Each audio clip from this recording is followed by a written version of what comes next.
Let me know when you can see me, because I don't know if I'm visible or not. Hopefully you guys are good. Hopefully you're doing well. I think we're prepared for this. I think we're good. If I'm not wrong, we will see. We will see. Welcome anyways, to anyone who can see me right now. And yeah, hopefully people find me. I've set it so that it also auto starts. Yeah. Hello everyone. Welcome to this live stream. Who do we have in the chat? We have, pretty sure, who is this? We'll go to Deepal. Who is this? Who do we have here? Oh, that's very big, isn't it? So we have, I do recognize, click to receive ad. Hi, click to receive ad. We've got Rayquaza, Jesse Huang, and we've also got, who else have we got? Who is this? Lai Guanru. Welcome to this live stream. Welcome to the 11th Jay Chou album review today that we're going to be doing of the album titled Wow, if I'm not mistaken. And if we switch over to here, we have the track on the screen. This, apparently there's a little bit of trepidation about this one. Nushka has decided to say hello today. Haven't you, Nushk? Did you think that you could come into this room and not say hi to people? So Nushka's here with me at the moment. She wants to cuddle. So I'm going to bring this mic a little bit backwards so that I can do that. But Nushka will probably be here for the duration of the live stream. She's been sleeping, and now she is awake. So that's fine. Hey, good girl, Nushk. Good girl, Nushk. You good girl. You good girl, Nushk. You good girl. You good girl. She's a cute little girl, eh? She's on my knee right now. She's having a big cuddle. Hey, push. Hey, push. Would you? Sup, Andy. Sup, Chan Liu. If I'm not mistaken with that pronunciation there. Pretty sure that I have subtitles done for this. I'm just going to make sure I have got subtitles done for this, because this is going to suck otherwise. Go live. Please tell me I have subtitles enabled for this. Please tell me I did that. I'm pretty sure I did. Can I go down to the analytics? Yeah, okay. If I drag that over here, can I make that bigger and check if I have them? I know this is very professional. It's just making sure, because I know that some of you guys, you need closed captions. Yes, we do have them automated. Fantastic. So we do have subtitles enabled. If you need English subtitles, I'll put that in the chat actually. Hi everyone. Oh no, sup shredders. Eng captions are enabled if needed. Have a good time and a great day during this live stream. Spider hands out. Sup shitters, welcome to the 11th Jay Chou album review. Yeah, sorry if they are a little bit delayed. I think it's just down to YouTube on that front. But they are there if people need them, which is good. So I'm going to pin the message here so that people understand. They can check it out. I'm going to lower this down a little bit just so that people can see that if need be. Yeah, it should be fine, I think. No, a little bit down. There we go. Beautiful. Fantastic. Anyways, we're going to get started on this. We have all 11 tracks here. I do have translations for them. Starting with the first of them, which is titled Exclamation Point. So we're going to listen through each of these tracks from start till finish, and we're going to hear what we think. And just going to say a quick hello as well to Lanny1185. Welcome to the live stream. Old Delio here. If it's listening time, I'm listening to the track. If it's not, I'll be talking to chat. But also, if someone says hi and they're like, it's a short thing, I'll probably respond. But just if I don't respond to you straight away, it's just because I'm listening to the music, okay? Just don't worry. I see your chat. I'm just trying to do this semi-professionally, okay? But let's go.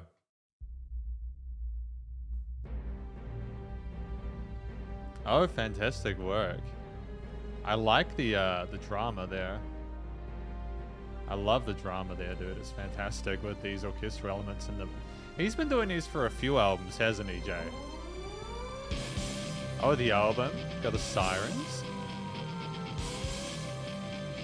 What a start to an album. Hi, everybody. By the way, before we get into it, thank you to everyone for coming along to this live stream. Let's continue. It's kind of dope to have the turntables in here alongside the guitars, alongside the sirens. Very chaotic. These drums are intense though, aren't they?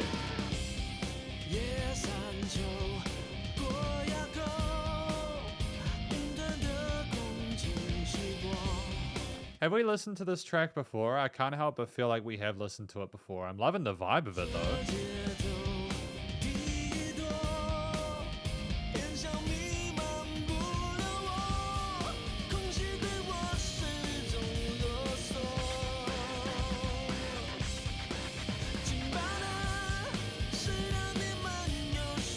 Good to know it's an underrated album. I'm looking forward to having fun with it.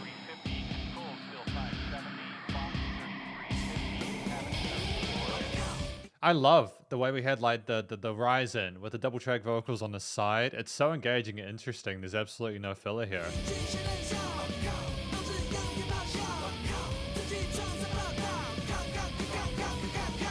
So much energy in that section here.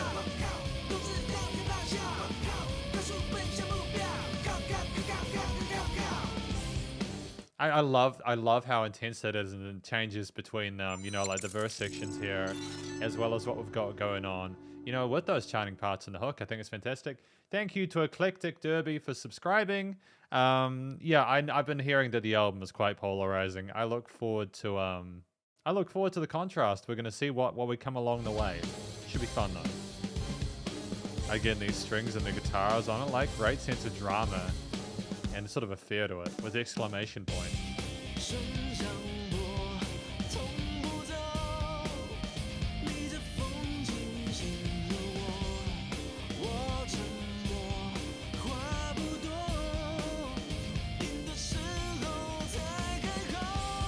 Sup, Martin? How you doing?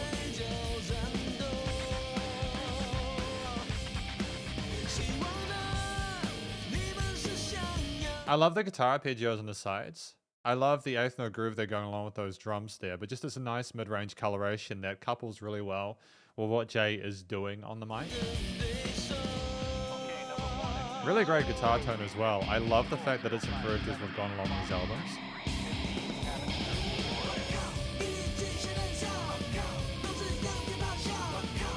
I don't know why I'm not necessarily enjoying this as much as like Nunchucks or like Dragon Fist. What's up, Leon? How you doing?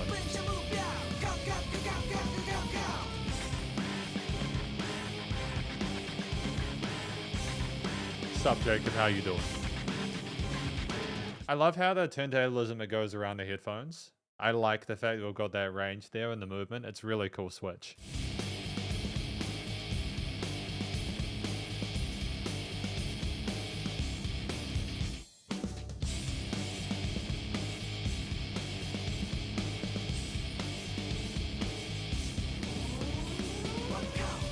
Okay, so I feel like we could have potentially had like an additional lead layer on top there. It almost felt a little bit naked without something to replace Jay Chou's vocals there. At the same time though, I don't necessarily mind it. I just think it's just an observation. You know, it's just a subjective thing.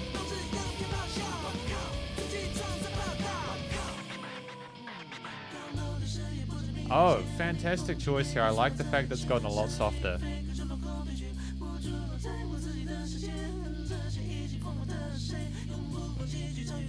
And yeah.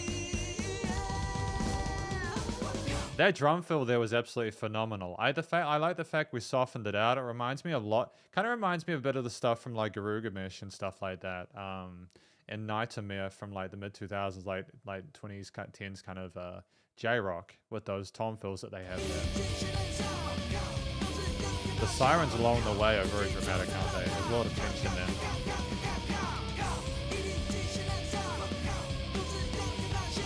slaps though, honestly. Like, I got a pun in the world for it.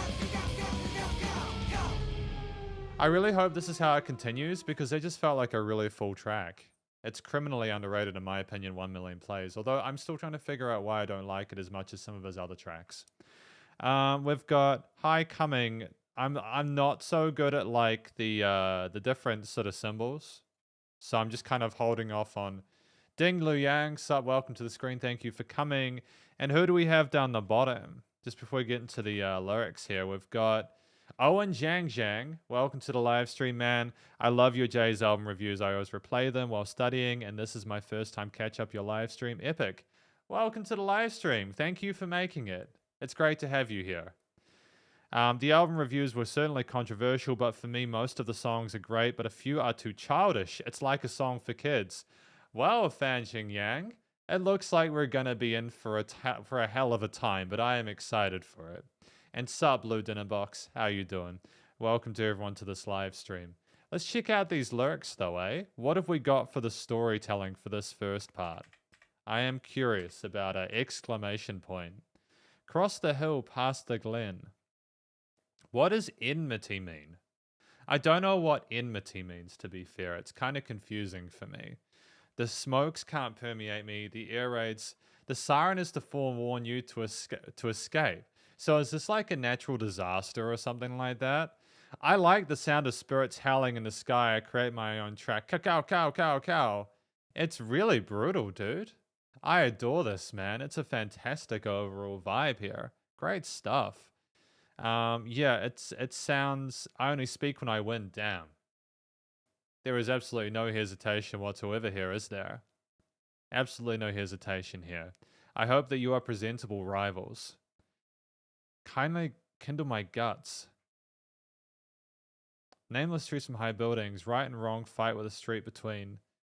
My world is under my own control. Yeah, I think this is about Jay Chou as like a warrior and like a boss battle or something like that, taking on a creature. And maybe he's the villain or something like that. But I think that's really clever stuff. I think that's great. Nushka, are you gonna... I got Nushka on my knee down here. I got Nushka down here.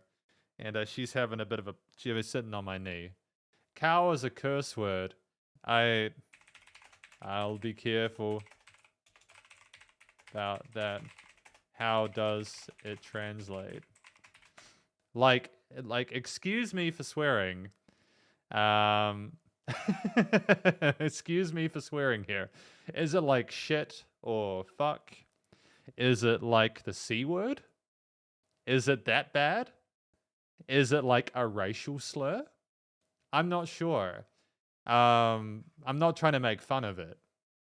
I'm just genuinely curious. But, you know, I don't want to unnecessarily offend people if I can avoid it. Still, good track. Great start from Jay Chou there. Fantastic overall vibe. I'm enjoying it. What have we got for track number 2, though? Oh, that's what make the song not popular. So are people just not really into curse words? Is that the issue? Because here in New Zealand, man, people just... you get certain people who have issues with curse words. Like, I teach kids how to play instruments, right? Oh, it's just the fuck word. Okay. Because the thing about the F word in English is that it can mean like 20 different things. And the weirdest thing about the F word in English is that it's less or more acceptable depending on how you use it. So yeah. Like for instance, my car was fucked, so I bought a new one. Or obviously it gets worse than that. But thank you for the help, everyone, for understanding that word. I may not need to repeat it though. But we've got the second track here, Enchanting Melody. Yeah, so they're a bit more conservative. That's fair enough. It's good to know. I can imagine that'd be an issue for Jay Chou. I kind of like the balls on Jay Chou to go for that, though. I think that's really impressive. Good on him for being a bit raunchy, even at the expense of maybe some fans or something like that. You know, good on him. Track number 2. Good, I'm looking forward to vocal changes. I love this synth tone here, though. It's absolutely fantastic.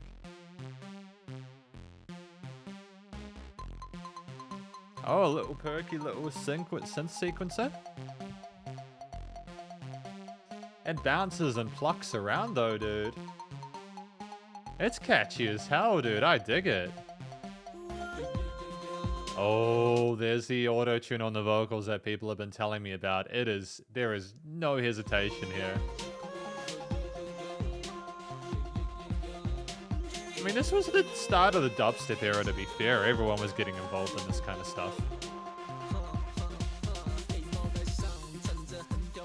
I mean, this is a vibe, dude. Doof, doof, doof, doof, doof, doof, doof, doof. To be fair, though, this is around the time that I started going clubbing and stuff like that, because I was about, like, 20 at this point. And, like, this stuff was all around the place, man. This would have done well in the club, so I adore this track. I think maybe it's because I'm, like, of the generation where, like, there's a lot of, like, the metal stuff happening and a lot of the electronic stuff where, like, I'm just more sort of, like, enjoying the overall groove of it, the danceability to it.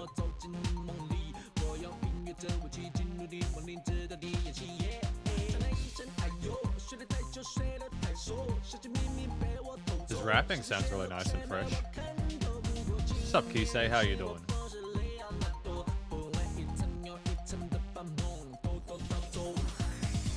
And sub La Chao Sal. My favorite song on the album is Enchanting Melody. Well, it's the same for me at this point.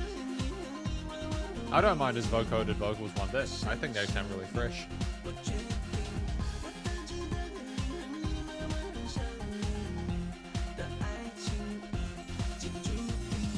I mean, I just keep dropping my phone because my foot keeps touching the cable.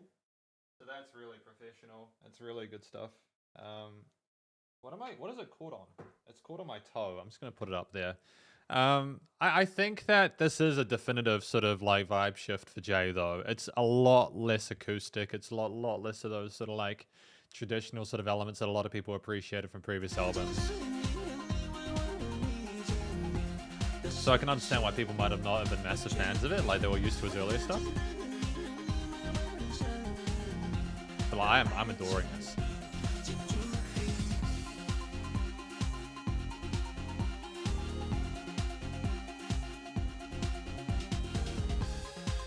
I think those are sampled drums as well, so I think most, if not all of this is electronic and synthetic. You know, those little sort of clappish kind of fills. There was a 16th and 30 seconds. I like the fact that he's being brave about it.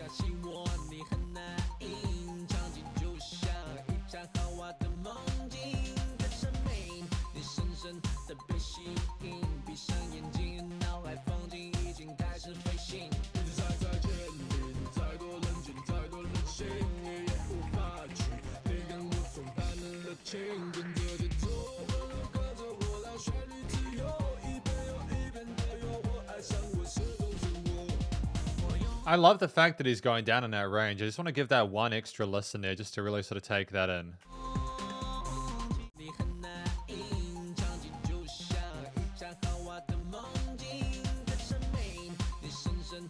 Yeah, so he's definitely got that timbre down there. Very appropriate for the scene. Yeah, okay, that is unusual. Because usually you have them harmonized with like the normal one and the low. For him to go down like that is obviously quite experimental.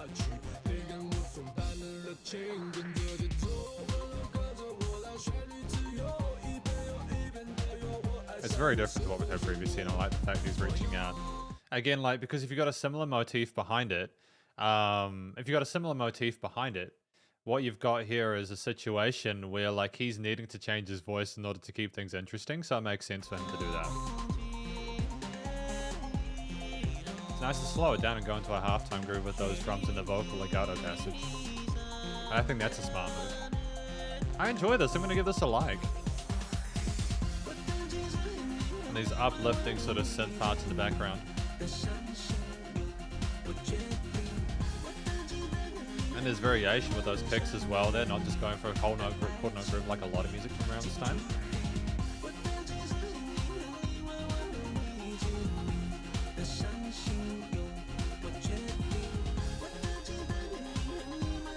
A little bit of extra development there up in the upper register with that extra synth lead. Yeah. Again, like, he's fully committing to it. Like, it's not like it's a thing to cover up an inability to sing or anything like that. He can sing incredibly well. at this point, you know, like I'm very happy with the Sid and Chess voice. It's just you know, like for Jay Chou, I think at this point he can justify using auto-tune this intensely. It's a shame when people use it then they can't sing. But Jay can sing, so it's fine, in my opinion. Yeah, I wish there was a little bit more sort of like variation to the theme behind it. I feel like that chord progression at this point I'm very familiar with it, so it's kind of like, it's a single, but I don't know if it's an absolute banger. Again, there's some really cool sounds and textures in there. I'm just not sure if it was really elevated beyond some of the stuff I've heard in previous albums overall. But I can understand why people enjoy the track. I think it's a fantastic tune, like all in all, like for what it is, for Jay's like first outing into like specifically focusing on this kind of music. I think it's great, you know.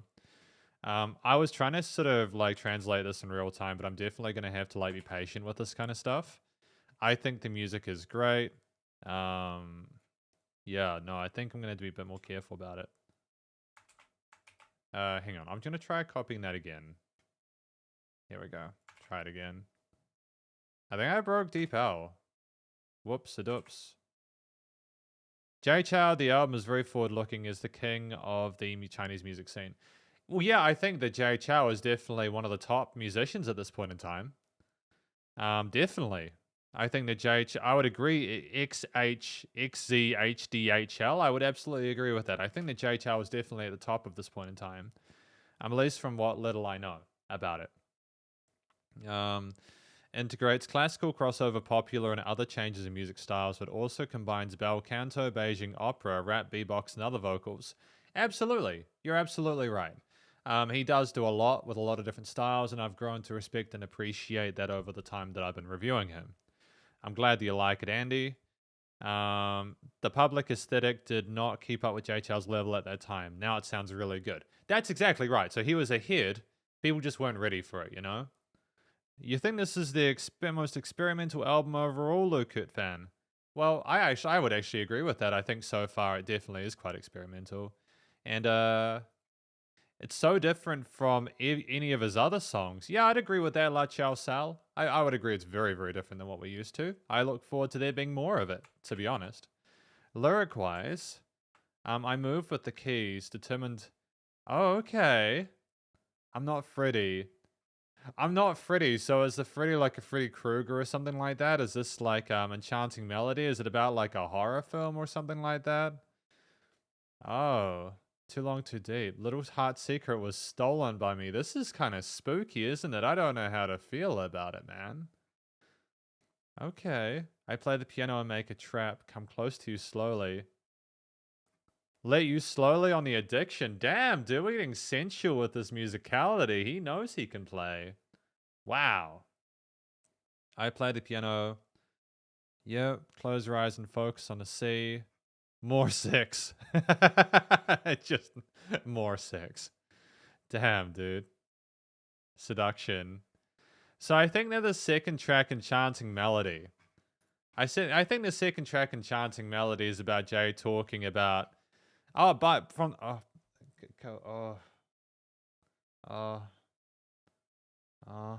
we go. I think the I think the second track is all about... It is all about,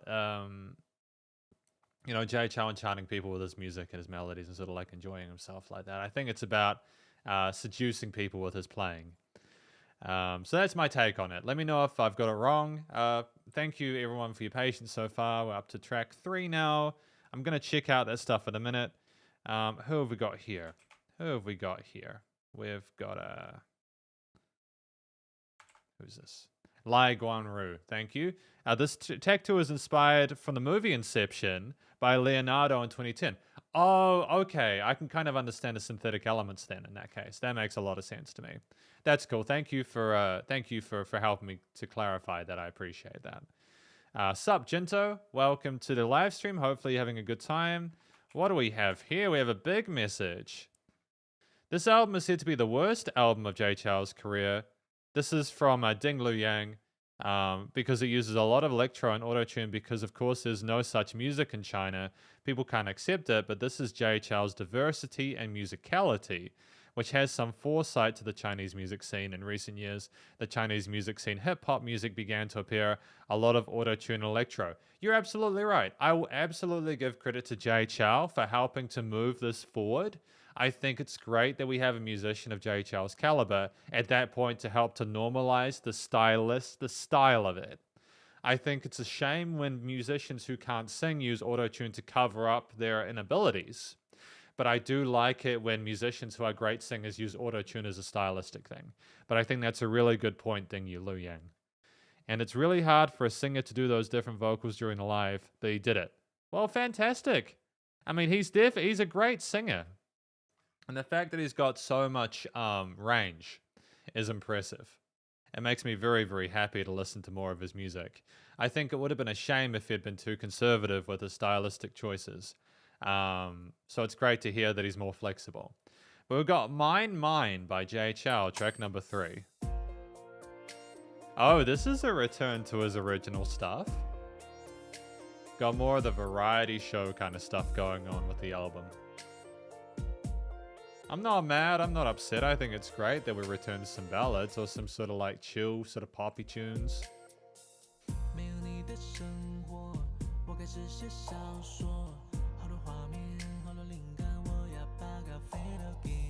Oh. Uh-oh.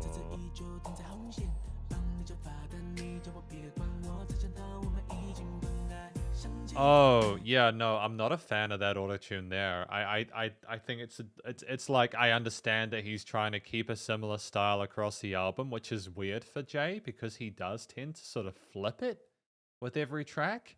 But I'm not a fan of this kind of autotune. It's just a little bit too on the nose for me. I'm not saying it's bad, just subjectively I'm not necessarily keen on it with this cleaner elements in it. Kind of sounds like a robot singing Jay's older albums. It's cool if you like it though, like he say, you do my man, you do you my man, or my woman, you do you. I'm liking the fact they haven't completely mischaractered it, you know. You can still hear it's Jay though, of course. You can still tell, so it's not too like, too ridiculous.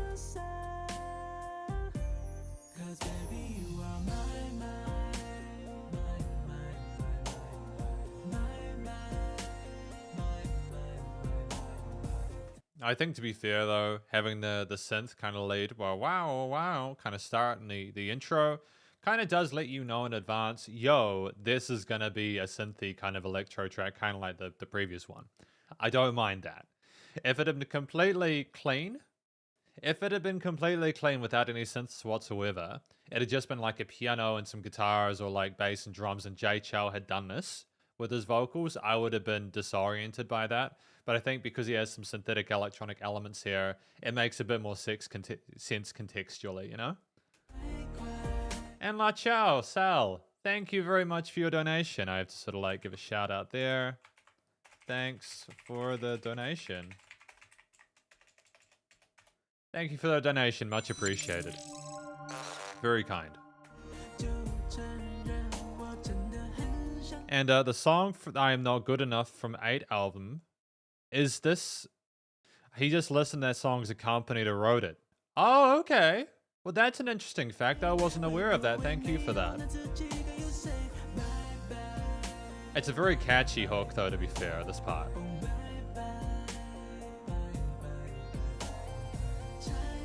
It kind of sounds like Jay has another instrument in the mix. Is there a piano in the background, or is it just a synth? I'm trying to sort of figure out the arrangement of it. The drum beats are fairly conservative, although I do like the cymbal work on the sides. There's like a pleasant pop and a reverb tail to it.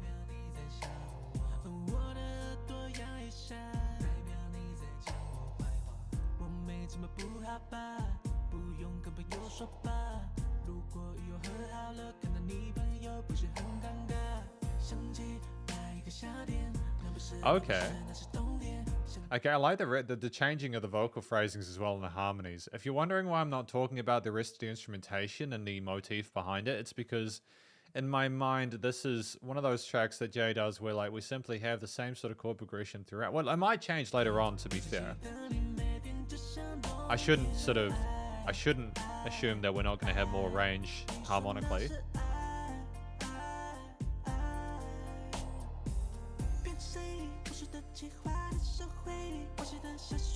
No, that's exactly why I wanted to sort of refrain from that, because we do have like adjustment and variation in this bridge part there. We have a sort of a floaty upwards part with the sort of the piano accents. The falsetto is nice here. I mean, again, Jay Chou's got fantastic vocal technique. But I do agree, like, I agree with Martin. Like, I'm not always a fan of auto-tune in all sort of situations, and I'm 50-50 on this one personally. It's totally fine if you enjoy auto-tune, you're more than welcome to. Yeah. I'm 50-50 in this particular track.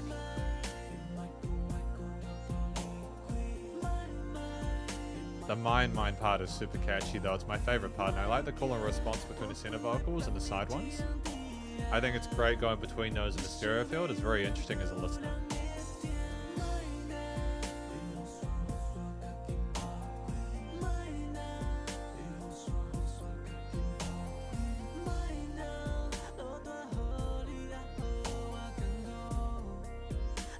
Yeah, there's definitely a piano in the background alongside the bass and drums. There's not a huge range there, because I think the vocals are definitely the focal point in this. Aha, he's bringing back those synths. He's bringing back those synths, boys and girls. Bring back those synths, boys and girls. He loves those those kind of Euro trances kind of ideas there.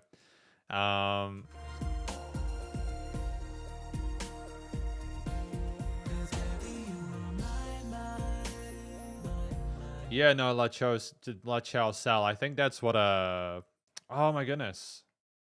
Goodness, we keep discussing what this is. I think it's click voucher to receive or something like that. If I go here. Yeah, click to receive ad. I think that's what click to receive ad was talking about before. Do you remember the song I'm Not Good Enough from 8th album? He just listened to that song as a company that wrote it. So yeah, it's definitely, it does sound familiar to me because of that. And I'm in two minds about that. I'm like, part of me is like, is it disingenuous artistically to just take a concept you've had before and reiterate it with synthy vocals on top? I'm not sure, man. I'm 50-50 on it. I mean, at this point, this is one of his, this is the second most listened to track within this album, to be fair. Hokkien dialect part. Oh, a different language. That's cool.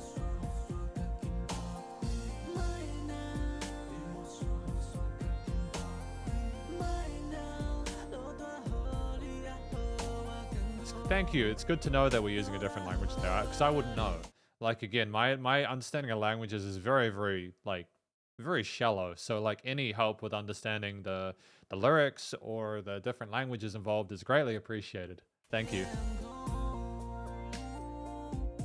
Yeah, no. Yeah, no, I appreciate that. Woo! I prefer the woo without the auto-tune on it, but that's just me.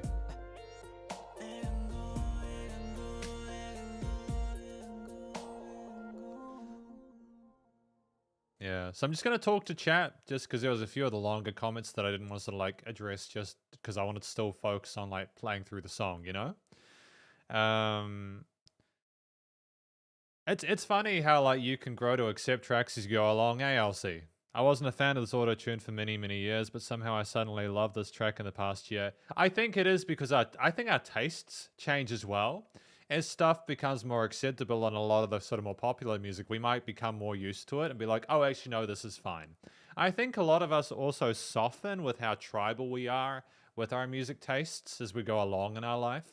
Some people never shift. They'll always be like, this is my one type of music I like, and I like nothing else. But it's always nice when you find that the music you might not have necessarily been a fan of when you were younger suddenly becomes a lot more pleasant. I like that. It's good to see people are sort of having a bit of discourse about the use of auto-tune and stuff like that. It's cool. I think it's great to discuss it in a really sort of mature and sort of like caring fashion. Axithim says his original voice at this stage is gone, long gone and no way back. Hence, he used a lot of autotune and mixed them as new style to cover up the sound. Oh yeah, because people were telling me that like he had some issues with like his vocal cords and everything like that at this point. He just wore them out and he had some health issues and stuff. It's honestly incredible that he was able to keep going. Like I'm so happy for Jay that he was able to continue going. It can be career ending if your vocals if that happens to you. So I'm so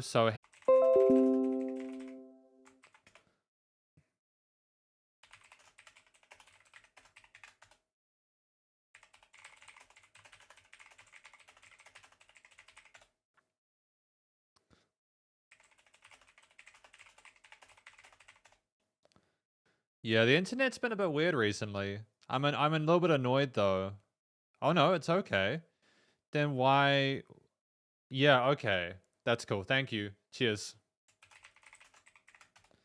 Yeah, no, the internet's been a bit weird recently for me. I got a new router and I connected to like a new sort of like plan and it's 50-50. I might go back to the old providers. I used to not think autotune was real music, but Jay changed my mind because he used it for creativity reasons. Yeah, autotune should be used for fun. I think it should be used for stylistic reasons, or I think it should be used for fun. But it's great to hear your opinions on it. Thank you to everyone who's been talking about autotune, because it's good to sort of like hear more of your thoughts and opinions on it, you know? One of the only Jay songs I didn't fall in love with even after many years and many times listening to it. Yeah, sometimes it just doesn't happen. Sometimes you just don't like something and that's okay. Yeah. And it's okay if people don't like autotune. And for Mandarin speakers, Hokkien is just like a foreign language. I see. It's good to know. I'm glad that you guys are understanding how it's like for me listening to a lot of these different songs. Yeah. It's okay. Auto-tune is just a thing people do, and people have lots of opinions on it. So it's okay. In life without you, I started writing fiction. Carelessly passed by the lane and found your car parked. Oh. Oh, okay. So I'm assuming this is basically about realizing that the person in your life doesn't need you anymore or something like that. Mine. You say bye-bye. Okay, I get it. I get it. So basically this is about Jay realizing that even though he thought the person was his, they inevitably didn't want to they didn't want to continue it, you know? Yeah, there might have been a bit of pain there. Without you, I feel pain. So yeah, it's a love song, effectively, but it's got a sad ending to it. Oh, well. I mean, like, that's just the thing, man. You get one of those in every Jay Chou album, so that's absolutely fine. We've got track number 4, though, which is called Princess Syndrome. So that's okay. Let's go.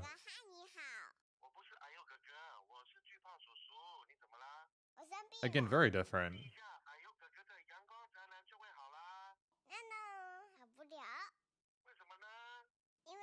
I like the conversation between a little kid and like the parents or something like that. I think that's a really cute way to start it.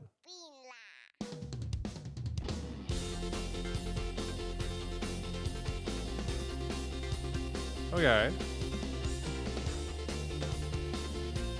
That's a really cheesy sounding guitar riff. I've got to say, I was not expecting this, but I kind of like the hype coming from I kind of like the hype that's coming from the synth lead and everything like that. I think it's really upbeat and interesting to listen to.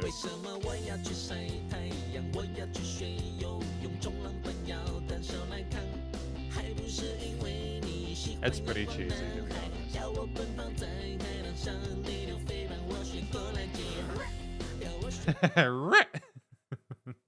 That was a fun sound. I like the fact that it was double tracked. They put extra careful attention to that to make sure that they hit it in the sides of the stereo field.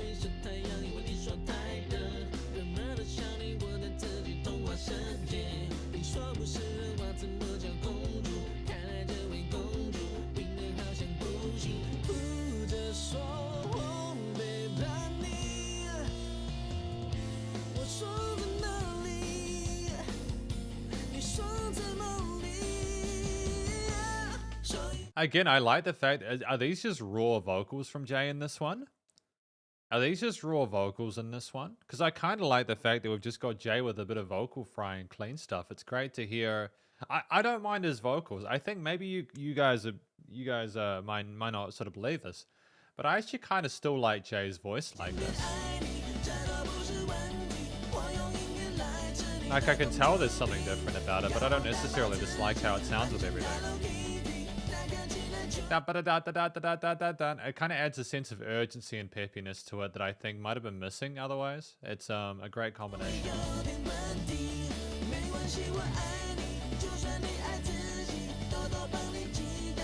Sunshine Nerd written a company from the 8 album. So, like, is he just taking from previous records or something like that to kind of fill this out?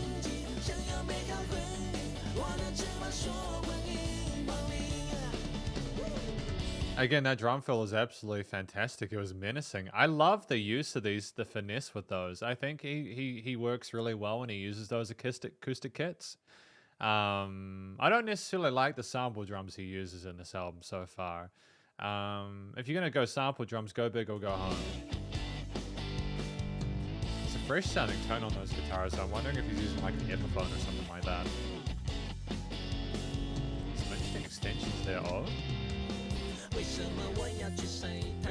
It's a very, yeah, it's, oh, he improvised it. Okay, thank you, Andy. I appreciate that. He's a talented man, isn't he? Just improvising stuff like that. I'll give that a like.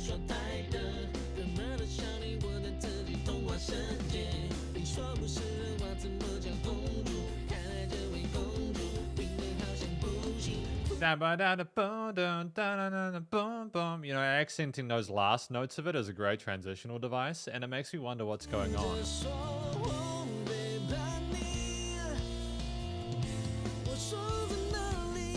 The way those notes hang there in this bridge section with those swing 16-tone grooves. I do think that snare drum is a little bit quiet though. Sounds a little bit quiet for me, like a little bit understated. I'm not necessarily a fan of that. Good to know it's only those two.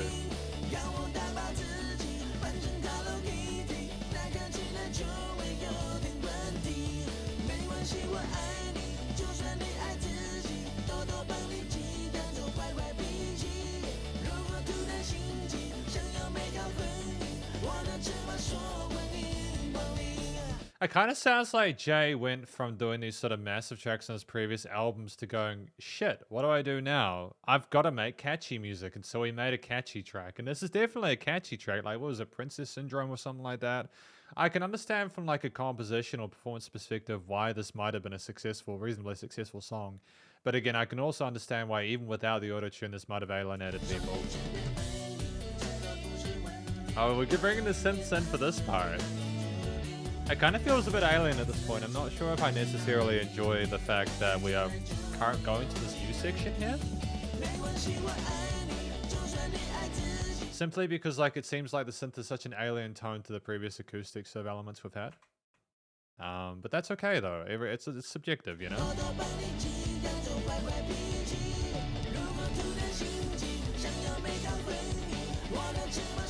Great variation to the strumming on those rhythm guitars and everything. Great retardando at the end. Excellent. Excellent. Yeah, maybe the power of the song Jacob is the lyrics. I wasn't necessarily super huge on it. I gave it a like simply because I could appreciate what was being done here. And I did like the fact they went back to a sort of oldish kind of vocal style, but I'm also kind of 50-50 on the overall quality of it. Yeah, this album gets a lower rate. Maybe he used some previous song company. And let people worry about his creation spirit. I'm not sure how to interpret that, but I think maybe I don't know. Well, we're going to look at the lyrics anyways. Hopefully the lyrics are funny. I'm looking forward to funny lyrics. Why do I have to be in the sun to learn swimming to hold the surfboard single-handed? You need to run on the beach and catch a flying disc like a dog while you throw it. Oh. You need to learn to shoot down the sun like Ho Yi. Note, a mythological character who shot 9 out of the 10 suns available then to help the people. He shot 9 out of the 10 suns? Why were there 9? I thought there was 1 sun. Why were there 10? That's a wild story. Seriously, ill? If I have to wrap myself up and pretend to be Hello Kitty, that would seem like a bit of a problem. So is this about like a girl who like just like, is it about a guy who thinks they're a princess or a girl that thinks they're a princess? I'm not sure how to interpret that. I'll help you pop pimples and get rid of the bad temper. If you suddenly want a wonderful marriage, my castle says welcome. Oh. Damn, dude. Wow. I don't like the image of popping pimples. Some people like to pop pimples, and like for real, that stuff grosses me out a little bit. But no shade if you like to pop pimples. You know, you do you, man. Everyone's got their. I'm not gonna like kink shame or anything like that. You know what I mean? It's whatever you're into. It's about simping. Jay is already talking about simps so many years ago, and it's popular culture now. Oh, I get it. So wrapping himself up as like Hello Kitty and everything like that to try and get a girl. Oh, that's rough. Yeah, nah, he was ahead of the times with the whole simp thing, man. And Ho Yu's story is based on... Oh, Moon Festival! I like the Moon Festival. Yeah, no, the Moon Festival's cool. That's why I got given moon cookies. Oh, that's right. I remember the Moon Festival. That's good times. That's good times, man.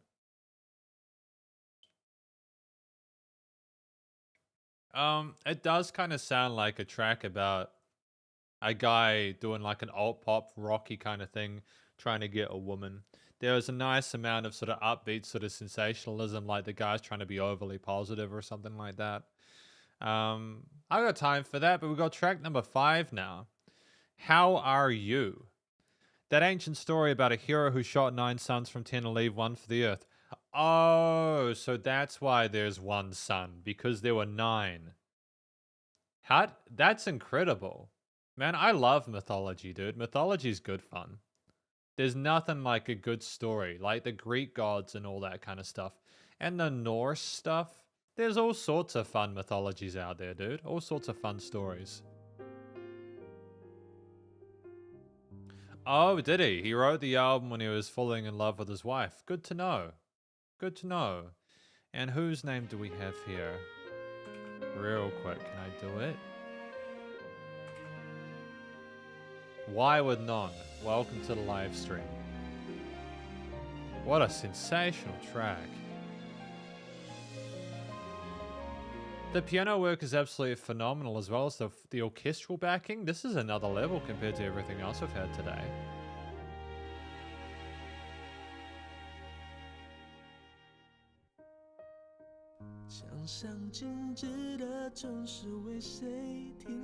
Oh, this is his element.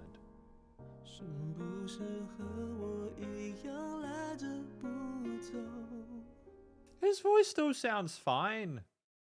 I'm not going to be listening to people. I mean, I am going to listen to you because I care about what people think. I care about people's opinions about stuff because I don't know everything. But I'm also hesitant to sort of like accept the notion that Jay Chou's voice is gone. I love this song. That falsetto is wonderful. Dude, you're not soft, man. Every time I hear like that song from Tom Yusheng, I cry. You're not soft for crying, man. If you cry, it's because the music sort of got to you, you know. No shame in crying, man. Let yourself feel stuff. You're a human.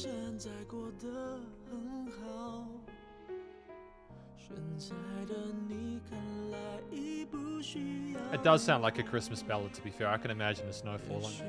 Yeah. That falsetto is gorgeous, dude. Wonderful. Again, his vibrato is absolutely fantastic. He's present on top of that wonderful sort of jazzy, sort of loungy piano there. Nice and soft with the pad-like textures and the strings.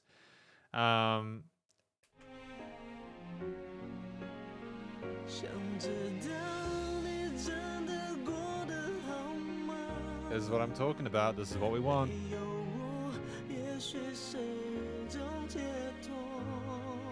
Oh, this is phenomenal. Oh, there's a bit of strain there. It's just the little things that those little things in a compositional perspective where things fall down. It sounds like the music is falling down on itself, so I assume there's a sad note or something like that going on. That symbolism there is very important.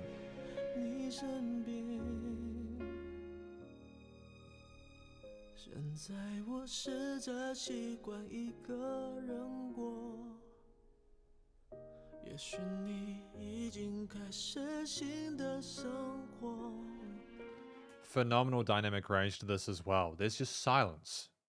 It's incredibly well recorded. He goes so effortlessly into that head voice. It's wonderful. Very simple vocal melody, from an actual sort of compositional perspective. You know, like it's easy to follow. It's repeated, but it's effective. It's separate to the hook line and everything like that in a way that's very positive. Oh, was that a key change? Or am I tripping? It's great how he rose with those strings, though. As if it's a key change. I love it. I think it's well deserved. Yeah. Ooh, it's giving me tingles, guys. It's giving me tingles over here. There's something special about it, like how the piano on the right hand rose and tickled your eardrums on the right side. Yeah, I can imagine knowing the lyrics would be great. It's one of the things that makes me sad is that I don't understand the lyrics natively, so I'll probably never have the experience you have with it, if you understand it.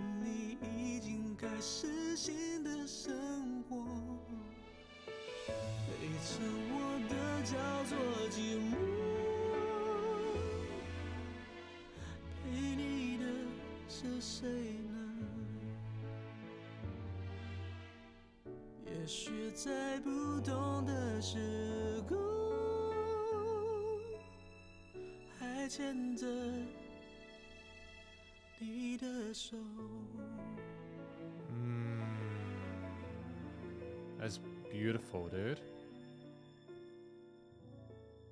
Why did Jay Chou put this in this album? Why did Jay put it in this album? It's so alien compared to everything else. I think that this song should have been a single. I think this song should have been on its own. I don't think it suits the other tracks in a variety of different ways. I think that How Are You would have suited as a single rather than as part of this album. But I know he does lots of different styles. The healing song, says Dwoo. I'm happy with it. I think that it's incredible music. It's probably one of my favorite Jay Chou tracks. Like, without a doubt, this is probably one of the strongest in my opinion. I was absolutely ready for the high notes and key changes. And I would agree that it is an exceptional good song in a meh album. I mean, like, I like some of the decisions made, but when you compare this song to the rest, I just feel as if this is like another level, you know? Healing song. But we'll go look at the lyrics. What do we got for the lyrics? That's a good point. I totally didn't realize it had no drums. It was literally just Jay doing an acoustic performance with the piano and the various orchestral elements. And I think that part of why I didn't necessarily notice the drums is because it didn't need them. Sometimes with music, it'll just be enough without it, and you won't even consider the possibility of having the drums. But in reality, with every single Jay Chou song we've had, I actually think we've always had drums come in at some point. In that respect, I'm not even sure if it's necessarily a ballad. It's more simply just an orchestral or acoustic performance of a track. One that doesn't need a full version. I think that it's absolutely fine how it is. You said that our story had ended, yet I forgot to move on. Classic ballad, and for some reason particularly sad because it didn't win full ham on the vocals on this track. It just ended on a melancholy note. I would agree with that. I think that it's telling that Jay didn't feel the need to emote further. I think the story is more important than the approach to it. I like that. I can vibe with this on a personal level. Pretending that I lead a good life. It seems you don't need my existence. Doing the best you can to sort of continue to sort of survive in this world, and it's still not being enough for that person that you're with. Not because of anything they've done wrong, not because of anything you've done wrong, but it's just what it is. Maybe in another space-time alternate reality, I'm still holding your hand. I love the imagery of thousands of light years, shuttle yearning in the cosmos for thousands of light years. I love that. I think it's beautiful imagery. Maybe in another space-time, another reality, I'm still holding your hand. I can imagine that. Like, you hear Jay at the piano playing around, keying out things, sort of wondering about the possibilities, what could have happened.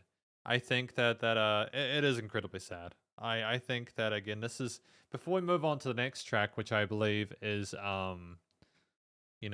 Healing Rice Dumplings. Before we get into Healing Rice, I firmly believe that, it's definitely in my top 10 Jay Chou tracks, this one. But track number 6. Again, completely different vibe shift.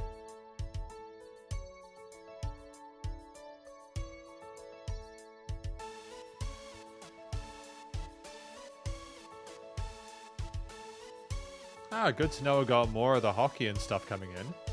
Because we've had that in previous albums, haven't we, I think?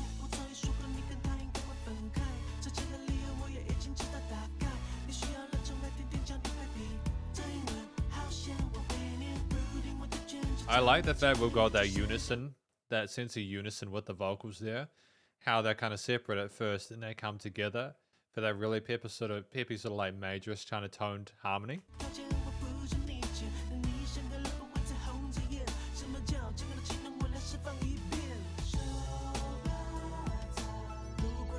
Soft vocals. Is that like a heavy modulated sort of guitar, or are those sort of like electric keys in the background there as a sub layer? Nice change of different phrasing between the different rhythms, the heels, and then the rapping.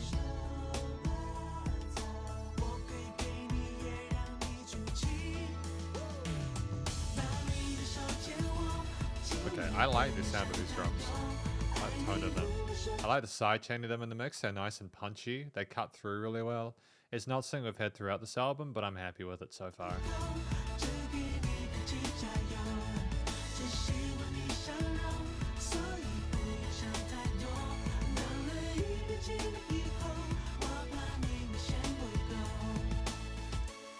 Again, like a simple, easy to follow groove alongside these synth leads that have been throughout the album, aside from the previous one, because the previous track 5, is just very sort of like, very unusual. It's just it's unusual how alien that track seems to me in regards to the rest of the mix.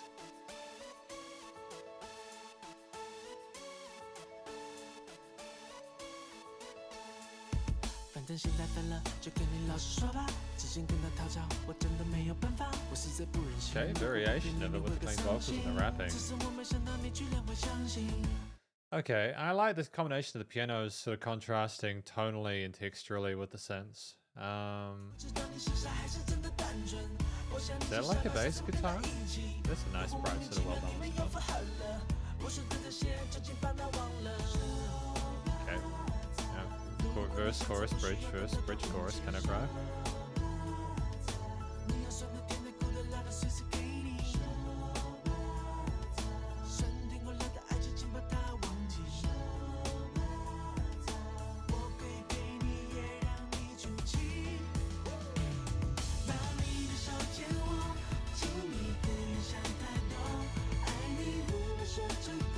I mean, it's a vocal performance that's quite polished, and I'm not necessarily sure if it needed the synths the entirety of the time. Although I have to send credit to Jay, he's managed to find a way to link it all in nice and smoothly. I mean, like, I think he's found that sort of particular tone of lead synth, and he's just really sort of found the one that suits the rest of the arrangement uniquely well. Because I think there's a lot of like tones you get in like electronic dance music that just wouldn't work well with like a grand piano or like the bass or even the drums like that. You know what I mean? So basically, Alvin Yapyong Jie says Jay seldom do singles back then. Oh, so thank you for the clarification. I appreciate being told that we didn't do albums back then. I singles back then. I appreciate that. That's good to know. That explains why I didn't release that as its own sort of unique single. I appreciate the background.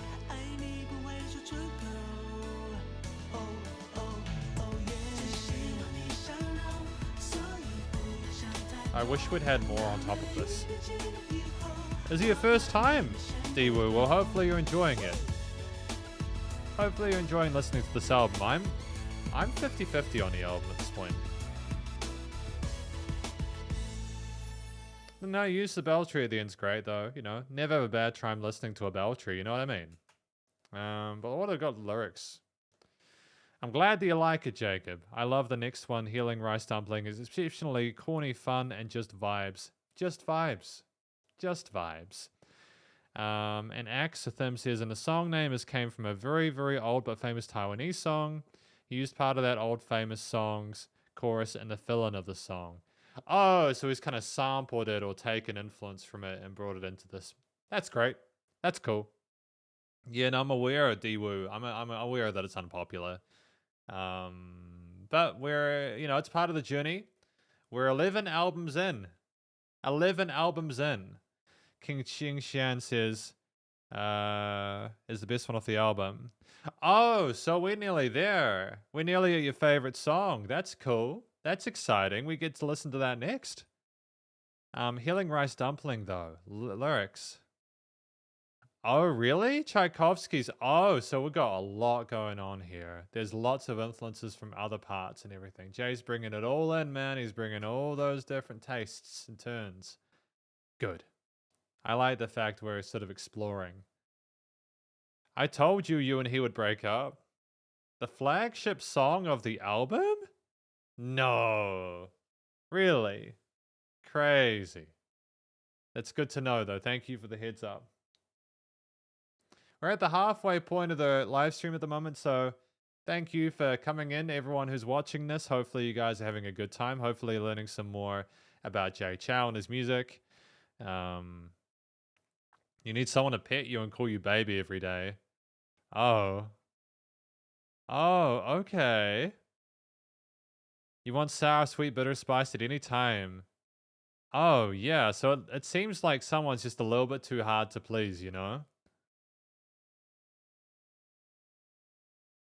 Oh, you think you're a fool to get back with him? Oh? Oh, okay. This is big, man. I only like your smile, so don't think too much. After being a lover for a day, I'm afraid you won't be enough. Damn, so not only did they realize that they told this person that they shouldn't be with this other one, but then they realized, actually, no, I don't want you at all. It's not enough for me. You're not at my level. Get out of here. That's the vibe from that track. Jay Chou laying down the gauntlet. Laying down the gauntlet. No remorse, dude. No hesitation. But we've got Piano of Sorrow next. Classic Jay Chou, apparently. So that's good.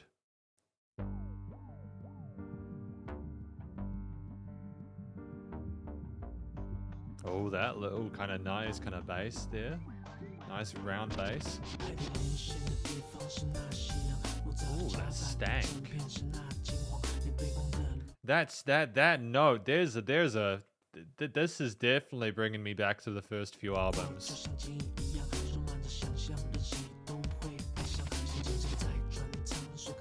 That's some aggressive turntablism there, to be fair.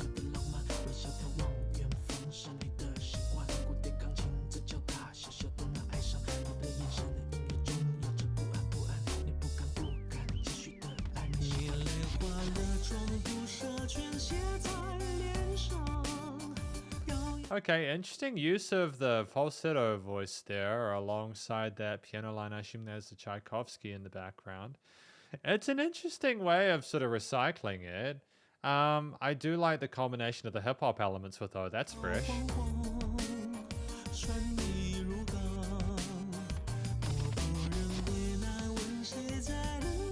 It almost sounds like vocals, like Jay's vocals are too clean for it though.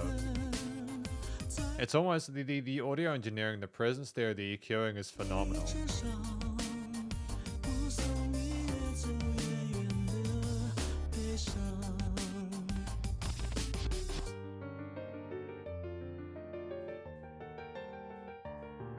Like, is he allowed to do that? Is this sampling or is it like, because it's the main theme? Is Jay allowed to do this?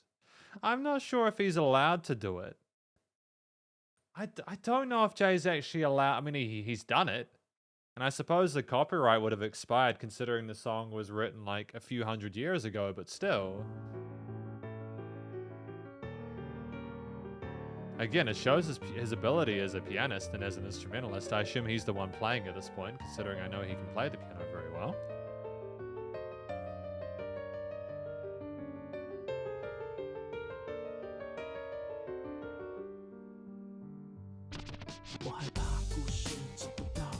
Oh, the whispered rapping vocals that we've had in previous albums. So, why did Jay make this track? Why did Jay make this track? Because I'm trying to figure it out. Yes, sampling is a good guess. I mean, I would assume it's sampling, but sampling is usually when you take a recording that someone's done and you put it into your own music. Literally, from my perspective, he's using the track that someone else wrote. Like, put it this way. Put it this way. This is the way to think about it. And this isn't me saying that Jay's a bad person or that he's uncreative. This is me simply speaking from the perspective of someone who maybe doesn't know what that song is. The assumption that we need to make here is that a lot of people are instantly going to know whose song that is, you know. But what if you don't know? What if you don't know that Tchaikovsky wrote that? What if you don't know that Tchaikovsky wrote that? Because if you don't know that Tchaikovsky wrote that, you'd assume Jay wrote it. So if you're assuming that Jay wrote this, that's a problem because Jay didn't write the piano part. And that's the part I'm sort of trying to figure out there, which is obviously it's not litigious because again, the copyright is hundreds of years old and but it's just a tricky thing musically, you know. When you're literally taking the thing verbatim, slowing it down and changing the key signature isn't necessarily enough to change it, in my humble opinion. You know. I appreciate people explaining how it goes and everything like that. Genuinely, it's cool. But I'm not a fan of Jay Chou using this in here. I think it's a little bit too on the nose for my tastes. Especially when I know how phenomenal a musician and composer he is.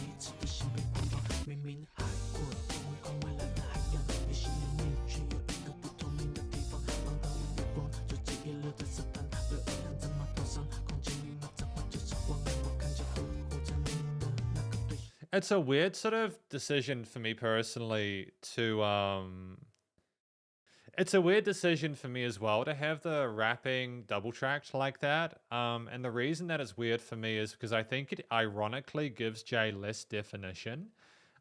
He's very close to those piano parts, and I'm just not necessarily sure that even if I understood his vocals, that I would necessarily hear them clearly. Does that make sense?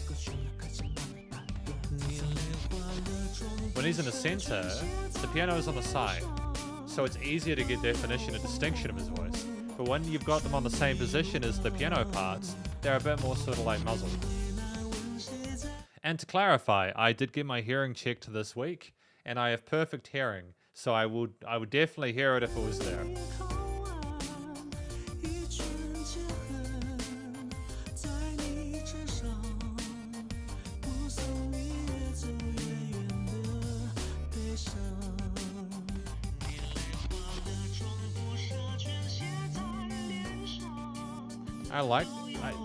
Do you know what? I don't even know if I like the bass tone.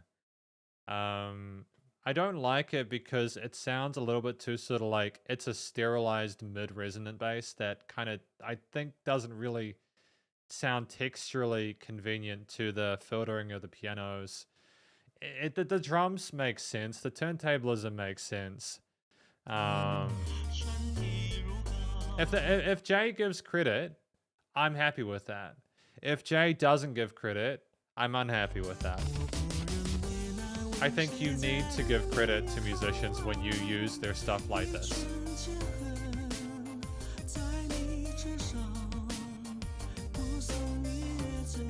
Well, fun fact, guys. I was told by the audiologist at the health clinic I went to that I had good enough hearing that they, the audiologist, wanted me to mix and master the album that they were working on. So yeah, my hearing is basically at a point where audiologists want me to mix it for them. That's a humble flex. Gotta take the wins when they come up, guys.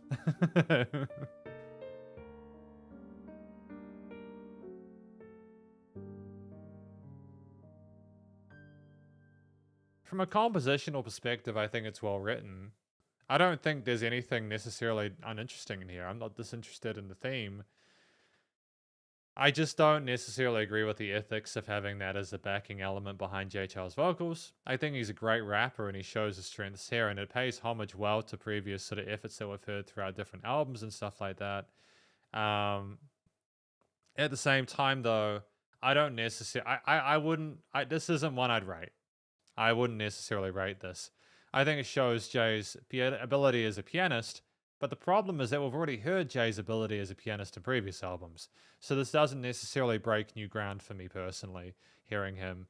If he had worked his own sort of way of approaching it, if he'd rearranged the track and made it so that it was unidentifiable, I would have been happier with that, because then he's making it his own. But yeah. And who do we have here with the thumbs up? Who do we have here with the thumbs up? We've got to say hello. We got Yang Chen. Sup, Yang Chen? How you doing? Welcome to the live stream. Yeah, what track was this? It was Piano of Sorrow, though. Next song used ragtime and sounds like a 60s, 70s cartoon. Well, that makes me happy. That should be exciting, shouldn't it? This has nature imagery and stuff like that. That's kind of cool. Okay. Cool. The gold and yellow, your backlit. So is this the Piano of Sorrow? Is it like going on a ship or something like that? Because I can see swing back on the sea wind, waves and Middle Ages and a still harp and your eyes are God? I'm not sure about these translations, man. These translations are kind of spicy.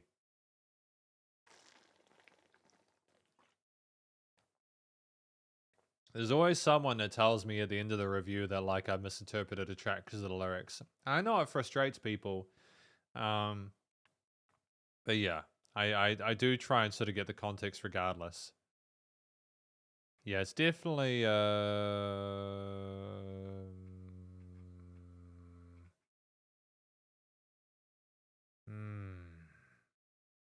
Why is there an element? Why is there an elephant that protects thee? Why is there a guardian elephant?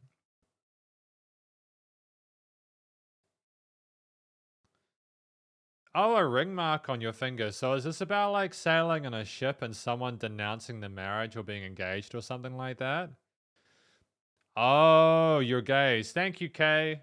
Thank you for that. I appreciate the heads up. Welcome to the live stream. Hoping you're well. That's cool.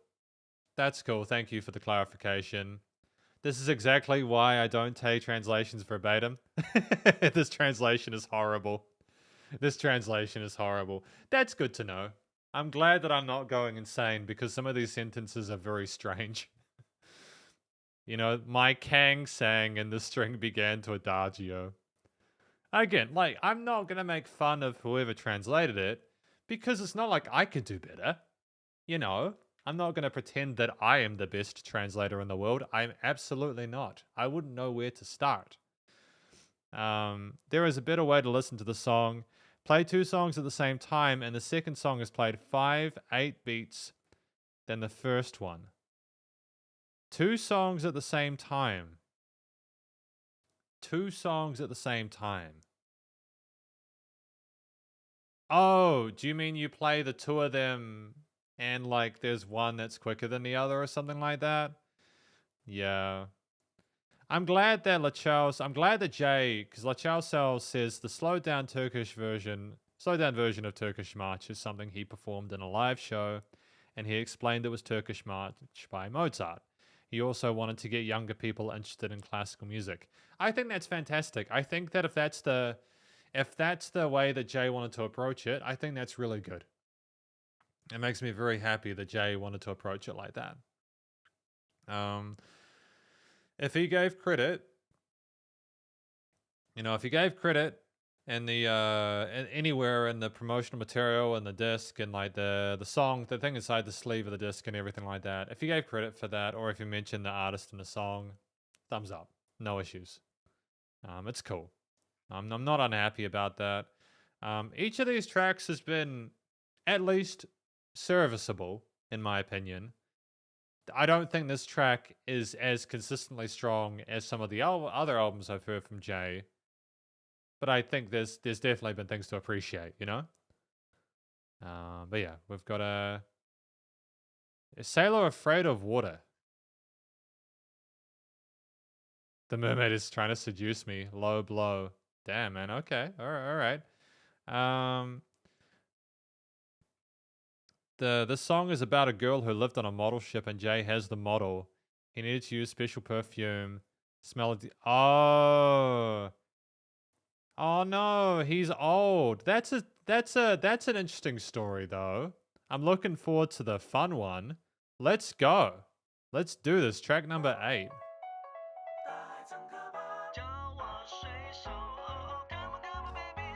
This has got a great vibe.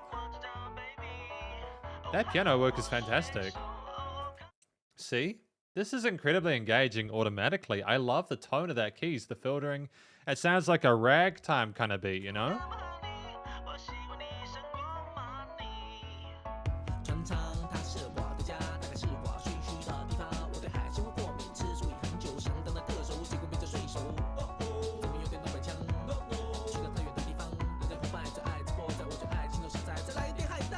People are saying beatbox. Are they saying that the drum beat is beatboxed? Are you saying that the drums are beatboxed, or are they like sample drums and there's beatboxing in it?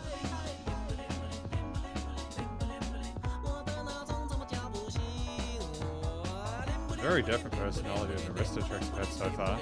Where did the synths go? We had synths at the start of this. We had vocoders and modulation and stuff. We've just abandoned it now for this.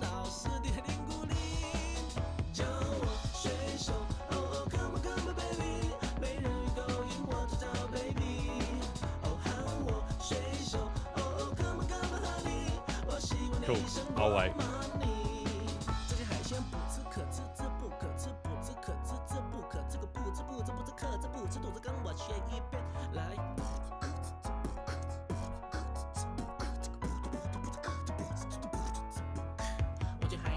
That was good. Boots and cats and boots and cats.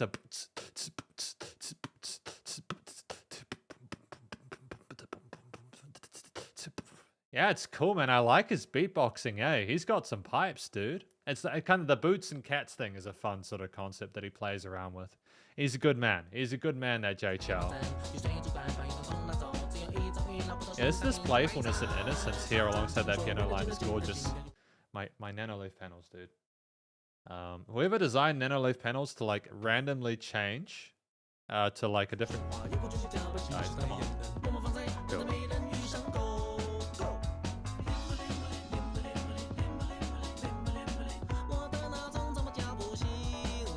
I'm losing my mind. Green screen. I've got my Nanoleaf panels over there and they keep turning blue. And I'm scared that if I look away, they're going to change. They're going to change. Ovo Chestnut says amazing.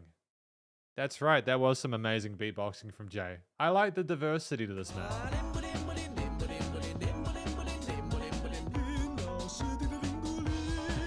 What is that?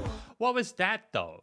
What was that? He's making some really weird sort of funny noises and voices, and I kind of adore it. I kind of adore the fact that I like it when Jay plays around with expectations and introduces something new like that. How many different voices does Jay have in this?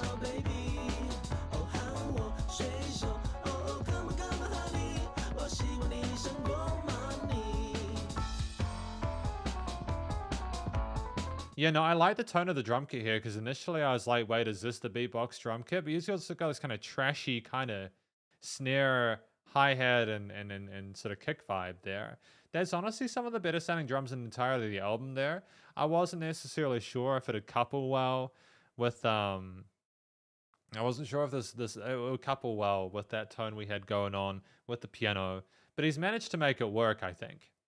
Lin Bu Lin is this alarm sound of clock. Oh, thank you. Thank you for helping me translate that. That's okay, I get it. So it's like waking up from an alarm clock or something like that. Is that what the vibe of this track is? And thank you, Jacob. Yeah, I like up.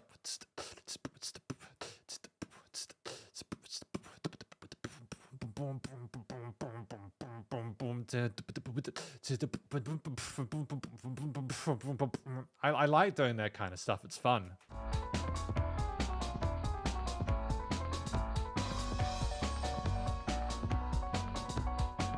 It's just great. Just have the piano behind it. The shh. I think this was one of Jay's tracks where he just sat down and he wrote it down. He's like, I'm going to have fun with this. I'm going to have a fun with it. You know, I'm going to have a fun time. And Lin Gu Lin was drink milk and Taiwanese Hokkien. Good to know.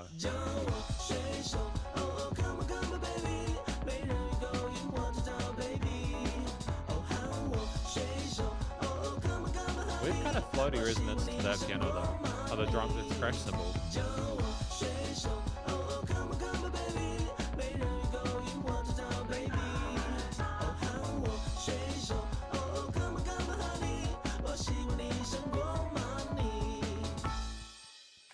Yeah, okay. Like, honestly, like, I wasn't expecting that piano to still sound fresh at the end.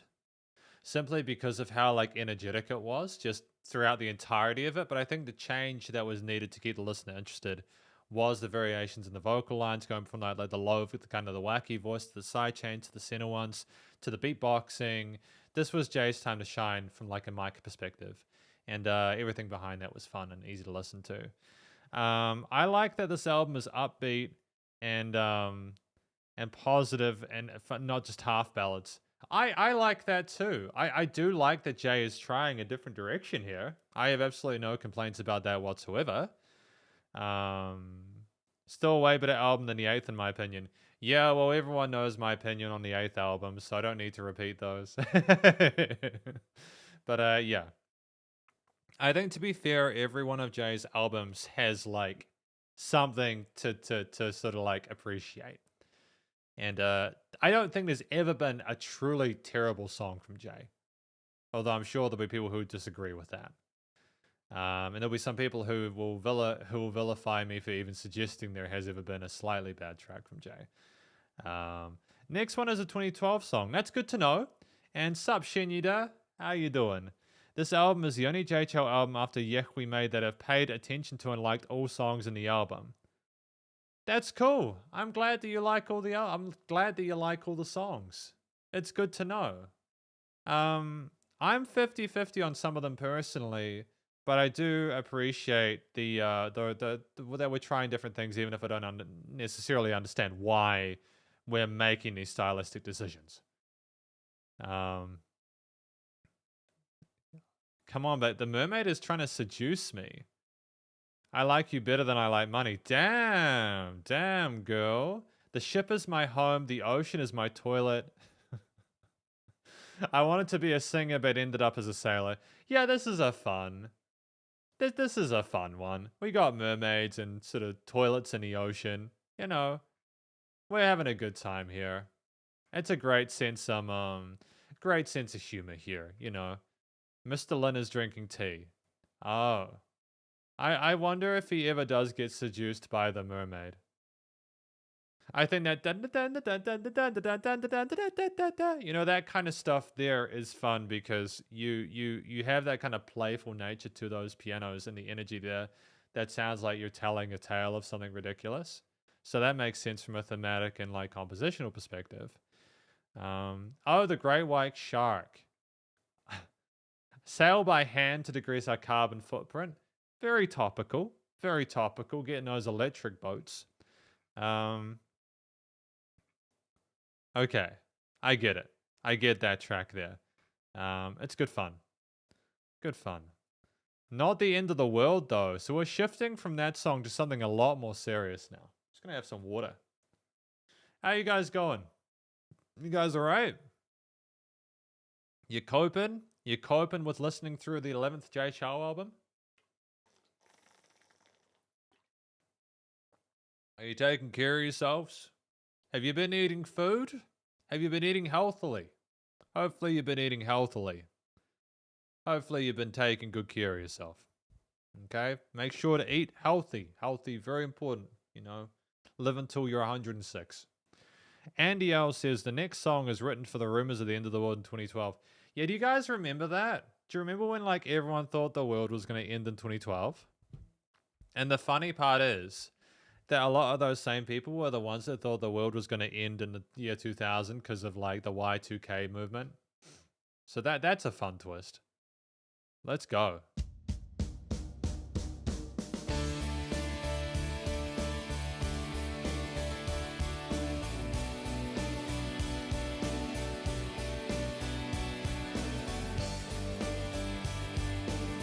Five Big Macs is a good start. Let me know when you've eaten another 2 and we'll be at our quota for today.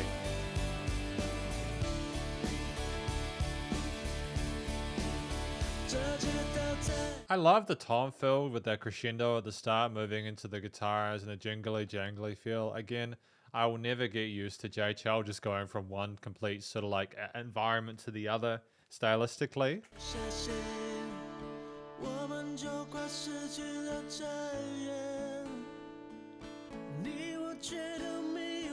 Kind of like classic rockish kind of, isn't it?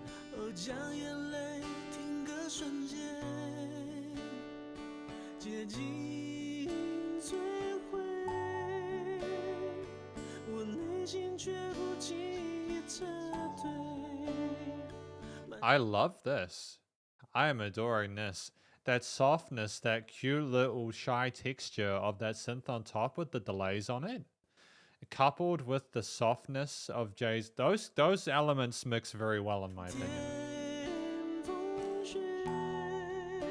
Coupled with the clarity of the steel strings.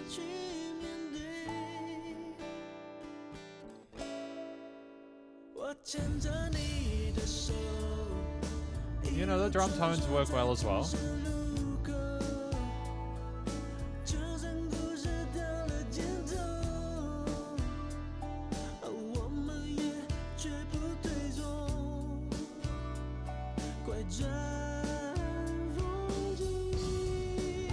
Why do we have explosions? Can you guys explain why we have explosions occasionally? Because I'm hearing them, and I'm trying to figure that out.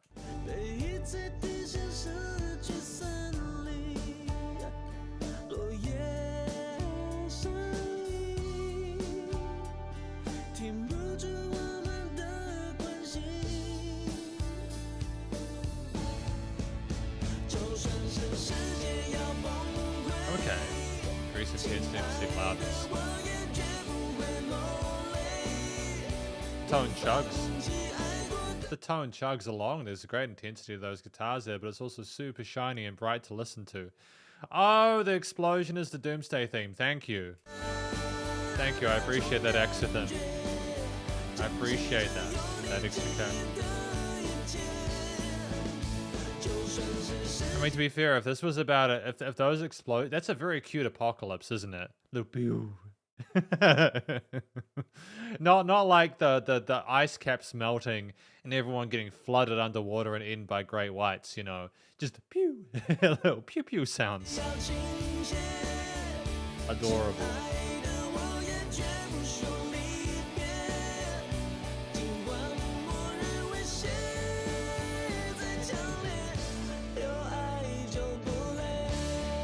Yep. Great job continuing with that.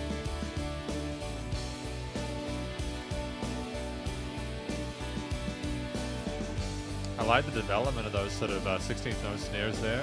They go dun dun dun dun. You know, we're not just rolling with eighths. We're putting those in betweens in alongside the octave power chords or the octave chords on the guitar. Hey, you had sleepies, Nushka.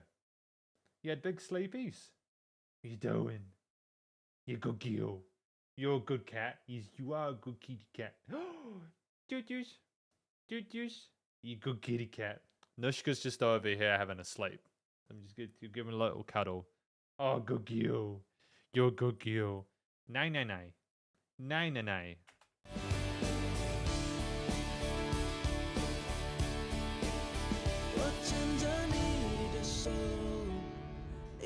穿梭在城市路口，就算故事到了尽头，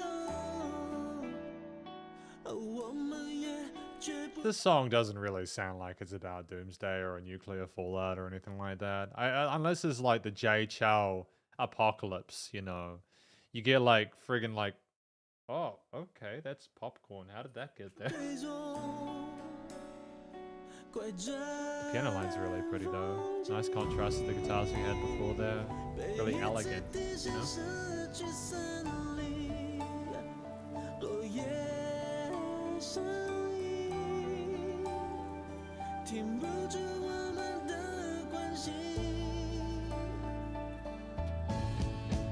Bring it up and boom. Yeah, I think this is one of the more rounded and more complete songs that we've heard from Jay here. Like having that dedicated interlude part with the piano coming in and in a way that's sort of respectful to the previous harmonies instantiated. Having sort of like a different coloration to that part as well to help it stand out. Without having a bigger kind of build there. The song is about hoping and comforting people saying the world won't end. Okay, so I understand the emotional sort of like the angle of it now. Thank you to all of you who have helped me to understand what this track is about.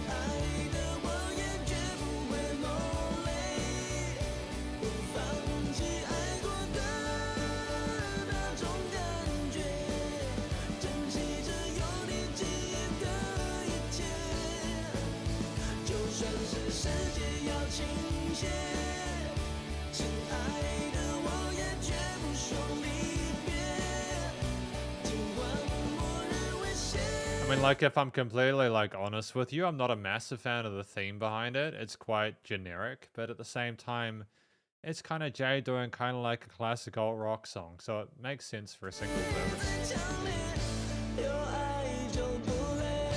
Kind of sounds like something you'd hear from, like, Hillsong or something like that. It's not an insult, they're a great band. They're just a very specific audience. Yeah, maybe that's why it kind of reminds me of Hillsong.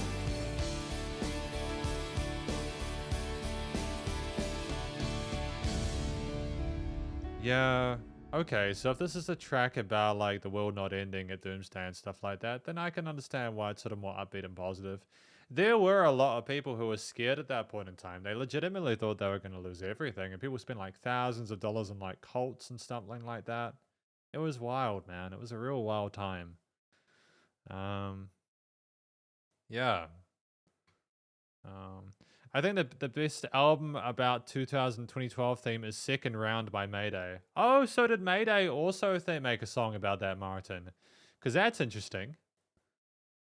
That's interesting. I think that that's an intriguing sort of concept. I would like to review a Mayday album at some point. Maybe we can do that one.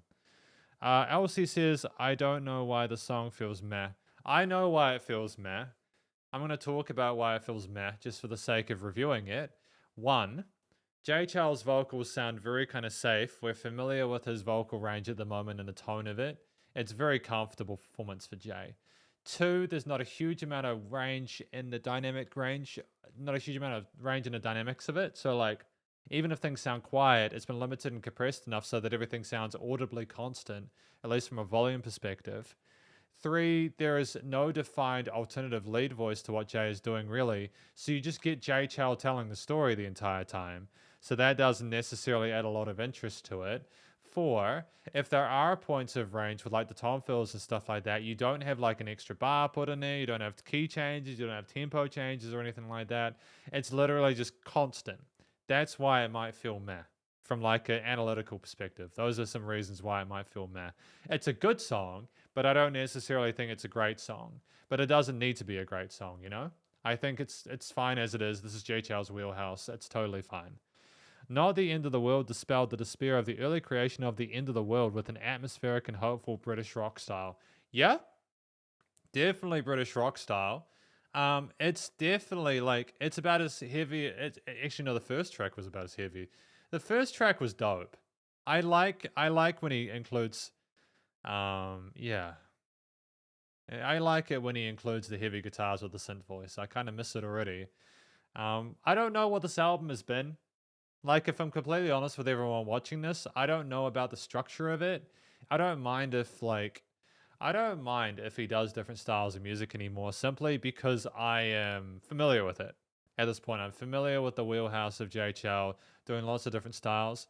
I just wish there was, like, a set storyline throughout this, even if it was about different stuff. I just wish there was a way to follow it, you know? Um, Oh, okay.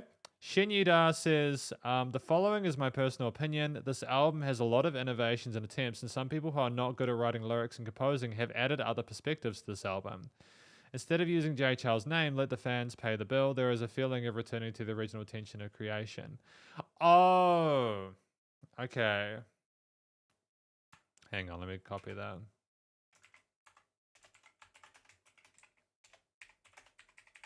Good points. Yeah, I agree. I think that Jay Chou is trying new things to find his own sort of creative muscle and sort of like I like the fact the start of the album was like more experimental, because I think it shows people off the bat, yo, if you make it through these tracks, there's the stuff you're used to, but also you've got to accept that this is the new me and this is where we're headed in future. I agree with you there, Shinyuda. Absolutely. Um, Dynamic range is huge, LC. Like, honestly, all I can say is listen to tracks from the 60s and 70s and hear when they go quiet to loud. Hear how it makes you feel when the instruments build and things get huge.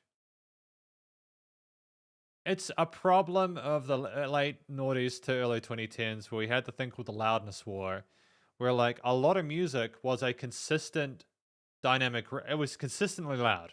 There was very little range between like volume differences between the quiet and loud notes. From like the mid 2000s to the early 2010s, there was a loudness war. And so a lot of the music during that period sounded like the same the whole way because mastering engineers were mastering tracks just to be loud the whole time. And it was really boring. Like, if you had certain genres like electronic music, yeah, it made sense for them to be loud the whole way, I guess, because it was synthetic and you could get away with it.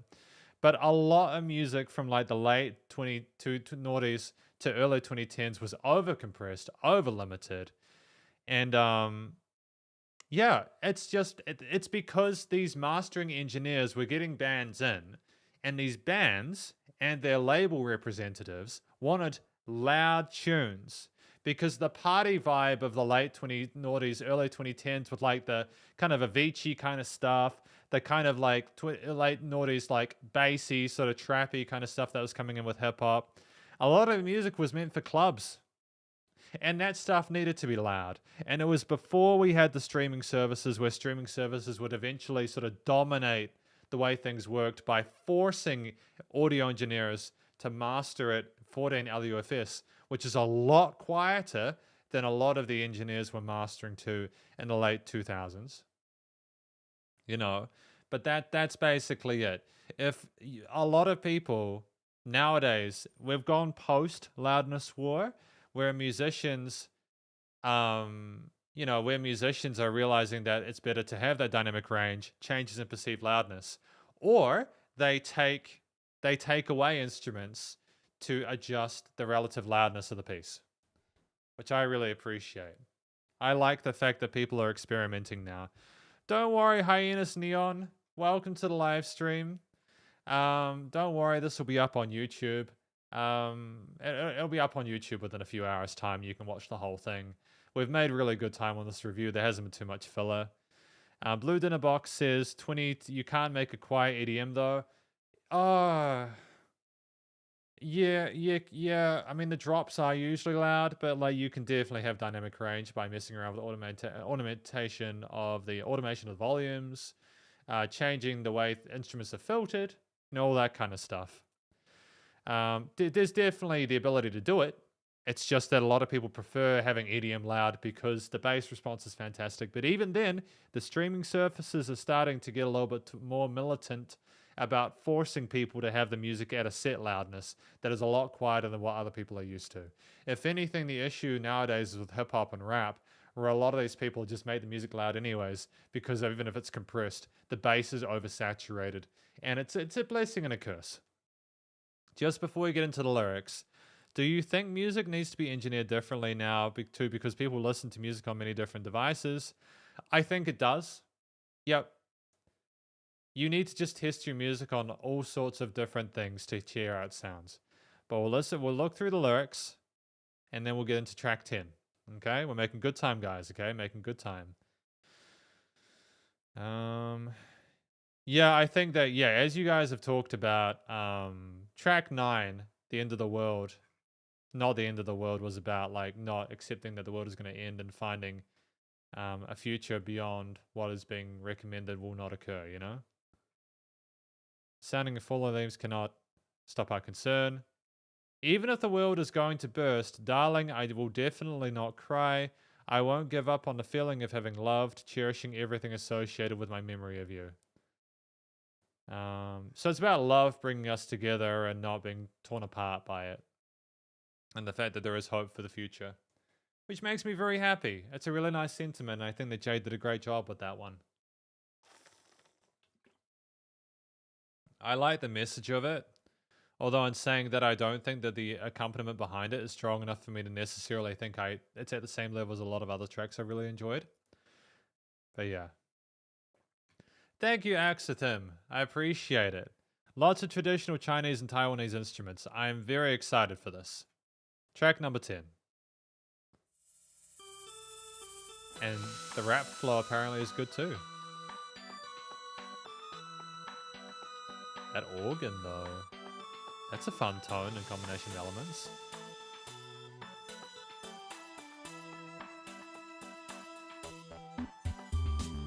We have some sort of video gamey synths on top of the sort of organ parts. That's fun. Ooh, that kick is nice and tight as well, dude. It slaps. Bombastic.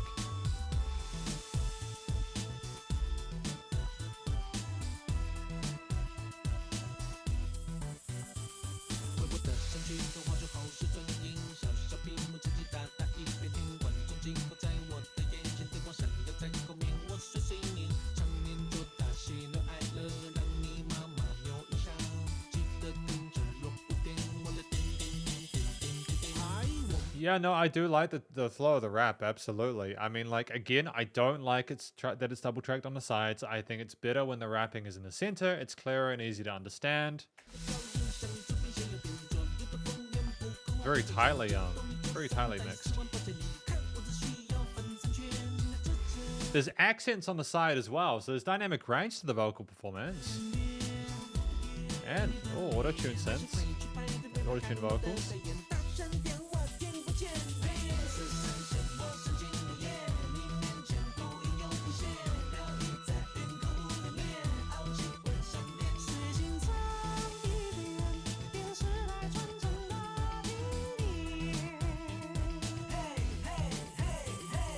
I love the peppy little I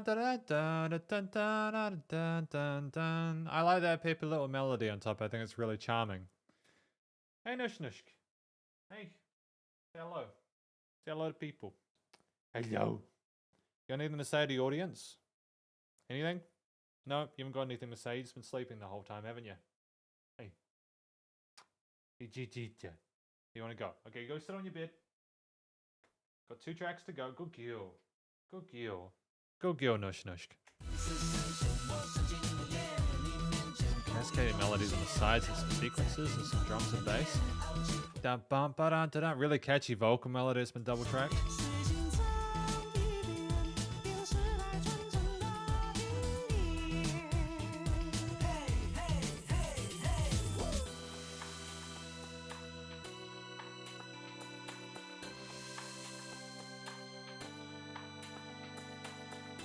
Again, the little attention to details with like the wave shifting as well as the little taps on those cymbals. Great way of filling in the space.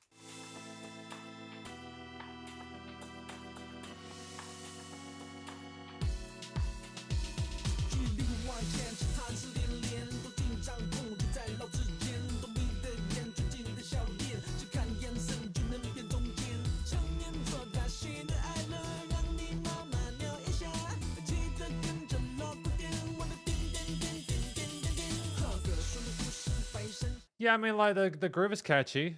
I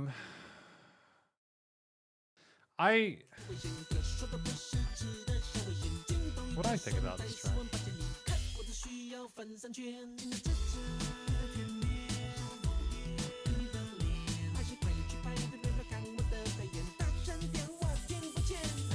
I mean, like, there's enough in here to keep you interested and entertained. And by the way, yeah, Nushka, come here. The reason Nushka has a bow is because she's a tuxedo cat. Ow. She's a tuxedo cat? She went by face. Oh, I'm in trouble. Okay, you sit there. I'm sorry. I'm sorry for picking you up. I'm sorry, okay? I just wanted to show people the cute little bow tie you've got. You silly goose. She's a tuxedo cat, so she gets a little bow tie. I think it's been written well. There's lots of little points of interest within it. There's like nothing musically wrong with it. I like the variation of the vocal styles within the hook here. How we've got like the kind of rap parts or the chana parts on the sides, and how Jay goes into clean vocals in the second half.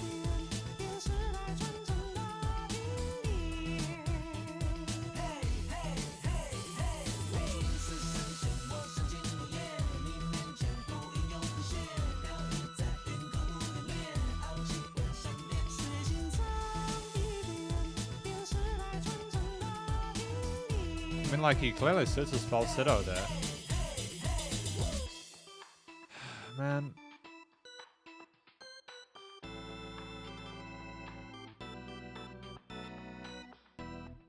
Why is this? It's very rare that Jay has like a song under 1 million plays. It's kind of wild that it's got like 900,000. Why is this like this? You know, it was nicely mixed. You know, like the leveling was great on it. There were cute little concepts throughout that meshed well together. The coloration was fine.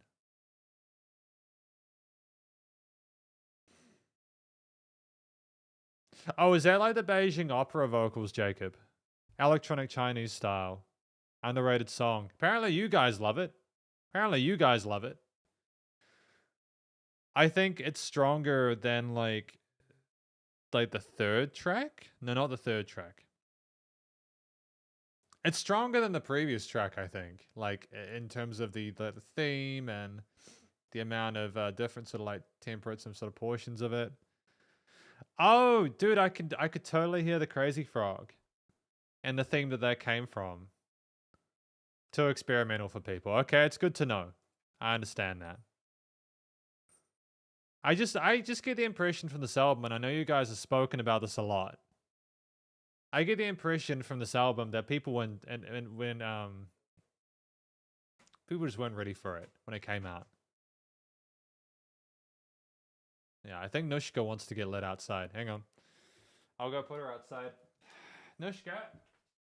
Hello. I'll go outside. Yes, you do. No. Hey, come here. Go outside. You go outside? Go on. No, you can't. Go. Don't play. Oi. Doing. Meow. What you? Come here. Silly. Nushka. I gotta do a review. What are you doing? Doing. I'll teach. Do a review. Come on. Okay, go out. Out. Go on.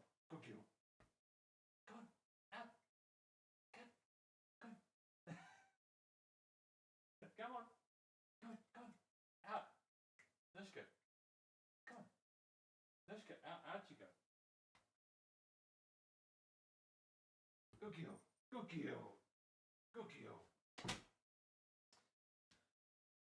All right, cool. We're back. We're back. Nushka's gone outside now. She's outside. She's left the premises. We can finally have adult conversations without the children around. Okay. Right, back. Yeah. Theorem 1, better song, lower hits on Spotify. I could get behind that. It does tend to be like the lower played ones that I personally enjoy, I think, because maybe the market that Jay adheres to or sort of is more captured with is sort of more like wanting the less experimental ones. But I think Jay eventually caught up to that. I think people appreciate his stuff more now. Yeah, what do we got though? Point by point, our watch turns left to right. Snow, it's a new cloud. What? What is this one away? What is this one about though? Hmm.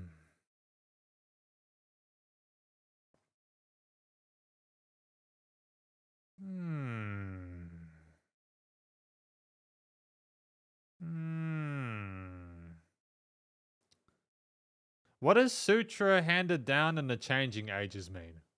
I'm confused about this one. This is an unusual one for me. I'm not sure how to interpret this. What is this? What is the 10th song about? Ah, in ancient China, people cut the paper as some hero character and use a candle to show the shadows and use the wire to control the arms and legs. Is that what it's about? I don't know, man. I don't know what this is meant to mean. So this is why I need help from people because I'm lost.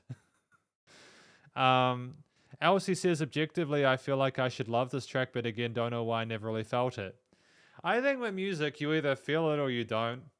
Don't feel bad if you don't get something. And I said this and it really pisses people off when I say it, right?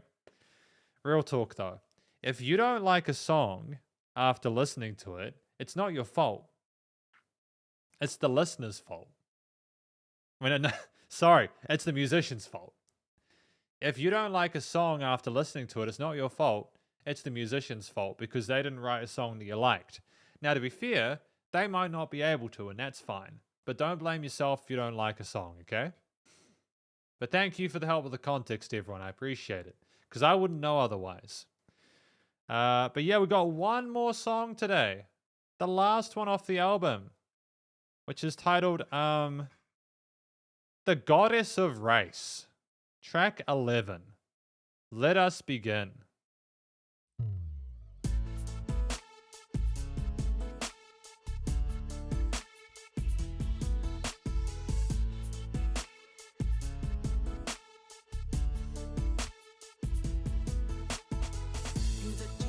Again, like there's a lot of energy going on with the drum parts. Nice sort of intricate use of those 16th grooves.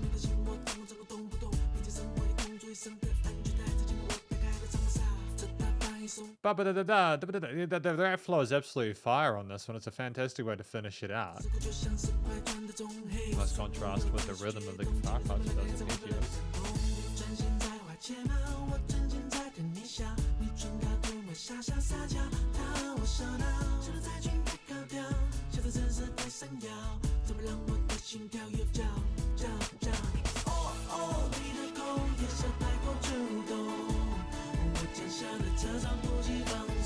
I do like the filtering of that whooshy synth, how it kind of goes down and I assume it's going to probably come up. I do like the choice there. I think that's a fun idea that we're exploring there.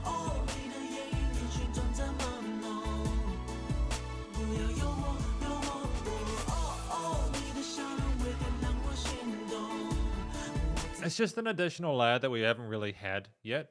You know, we haven't really had the whooshy sort of filtered synths yet with the automation there on the low pass.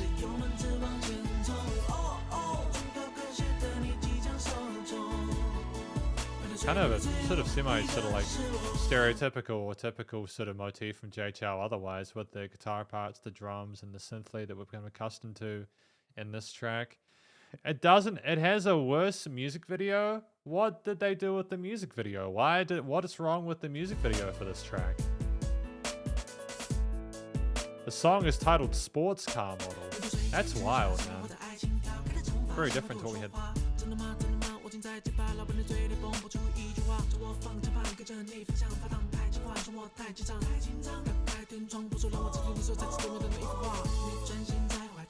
That's some of the quickest rapping we've heard from Jay. I keep forgetting it's going to come in like that, and I talk, and I'm like, oh wow, I need to shut up, because this is some dope flow we got going on here from Jay Chou.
Not sure about that one.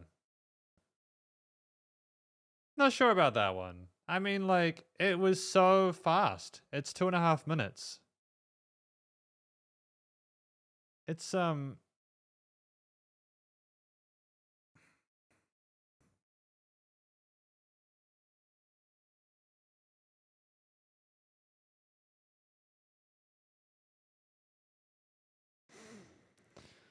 what has this album been today? What have we reviewed? And I don't want to hear anybody complaining that I haven't been analyzing this review. I've been reviewing. I have been reviewing. I've been reviewing this album. I've been doing my best to analyze and critique it the whole way through. So I don't want anybody saying, oh, you didn't pay attention to the music. Because I did. I was listening to it. I'm not sure what to say about that one. I mean, it was clear that it's easy to sort of like dissect the different parts there with the different sort of drum fills that we had there, the consistency of the chorus melodies and harmonies there, the insane rap flow that we had there. I suppose it was meant to be the sort of the highlight of the track. The different synth melodies and the, there's a different sort of melodies sort of articulated. That synth tone is something we've had the entirety of the album, and I'm not absolutely unhappy with it. It's weird to me that Jay has found the one consistent thing throughout most of the album, which has been da da da da da da da da da. That synth has been there through like half of the songs. Finally, after 11 albums, Jay's picked a sound he likes and is stuck with it. It's gorgeous, man. I love it. I'm very happy with that. That was the consistency throughout the album. That part there, that little sort of like Eurotrance sequencer we have there. It's a collection of B-sides that Jay personally been wanting to do without caring about the taste of the public. Well, that's what I like then. If that's the case, if that's the angle he was going for, that makes me very happy, because I've been waiting for him to do that for like 10 albums. 10. But hey, it is chaos. But again, we'll focus on the lyrics. It does seem like a sports car track. Lipstick smear, shell, coquetry to please you I received. Long legs, miniskirt is too high. What's the problem with a miniskirt being too high? I thought that's the point of a miniskirt, right? Am I wrong? Are miniskirts not meant to be high? Jay Chou, what are you doing, dude? Oh, is it? Yeah, there's been multiple songs about seduction. There's a song where Jay Chou tried to seduce someone with the piano. There's a song where the mermaid tried to seduce Jay Chou. And then there's this one where he's driving a sports car and then there's like a lot of people trying to seduce him. Crystal Nails painted your pic to open the here.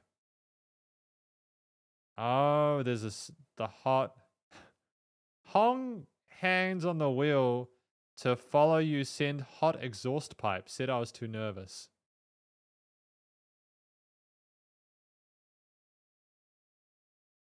So this is about like, it is definitely about like cars and models and mini skirts and seduction and.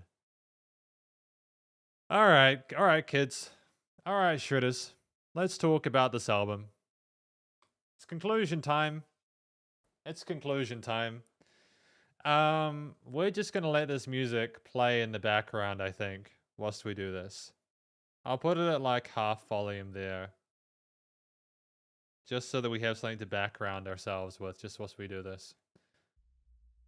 So don't worry, I'm not reviewing the track again. It's just so we have some background music. I don't know how loud that'll be for you. So, okay, apparently I'm just wheezing my ass off. Welcome to the conclusion of my album review of Jay Chou's album, Wow.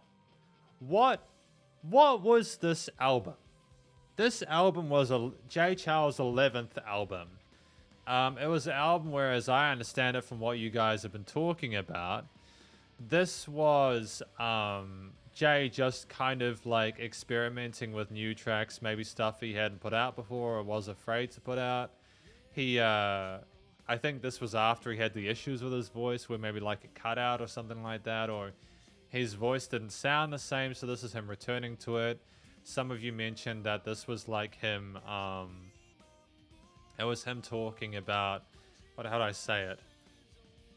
It was him talking about what we had going on with, come on Logan, don't be that kid is, but it's him, you know, like, I'm just trying to put my head towards this. Technically, there wasn't a single track on this album that was bad. I think they were all well written. I think some of them had adorable concepts, like the sort of the sea shanty one that we had earlier on, where like he was talking about the mermaids and stuff like that. I think there were tracks like the 11th one that was like the Kara one, where I wasn't a massive fan of it. Mine was catchy, but I honestly like prefer tracks like the first one. I mean, like, what was the first one? I'd say Exclamation Point was probably one of my favorite tracks off of the album, simply because it just came in with the synth vocal, you know, vocals and the Vocaloids and the electric guitar. I think that was one of the tightest introductions to his hard rock stuff that we've had yet. The fifth track there, what was the fifth track? The fifth track was How Are You? I think How Are You was the standout track off of this album. I absolutely adored the instrumentation, the care taken behind the performance, just having the sort of piano with the string instruments there, and the vocals was absolutely enough. It was a fresh air with what we'd had previously from Jay Chou, even within most of the stuff earlier in this, to the point where I still don't necessarily think it was part of this album. But then, of course, we had tracks as we went along, like number 7 or something like that, or number 8. We just had like sort of more sort of indie kind of classic rock vibe to it. And we had such a weird mishmash of different tones and textures throughout this album that it doesn't necessarily feel cohesive to me. Jay's vocals sound great. I mean, like, I think that his head and chest voice were fine. His rapping is absolutely on point. The backing vocals that we had along the tail were fantastic as well. And just while I'm at it, Blue Dinner Box says, the next album is more traditional Jay style. Good to know. First 2 tracks are amazing. Yeah, I'd agree that the first 2 tracks are quite cool.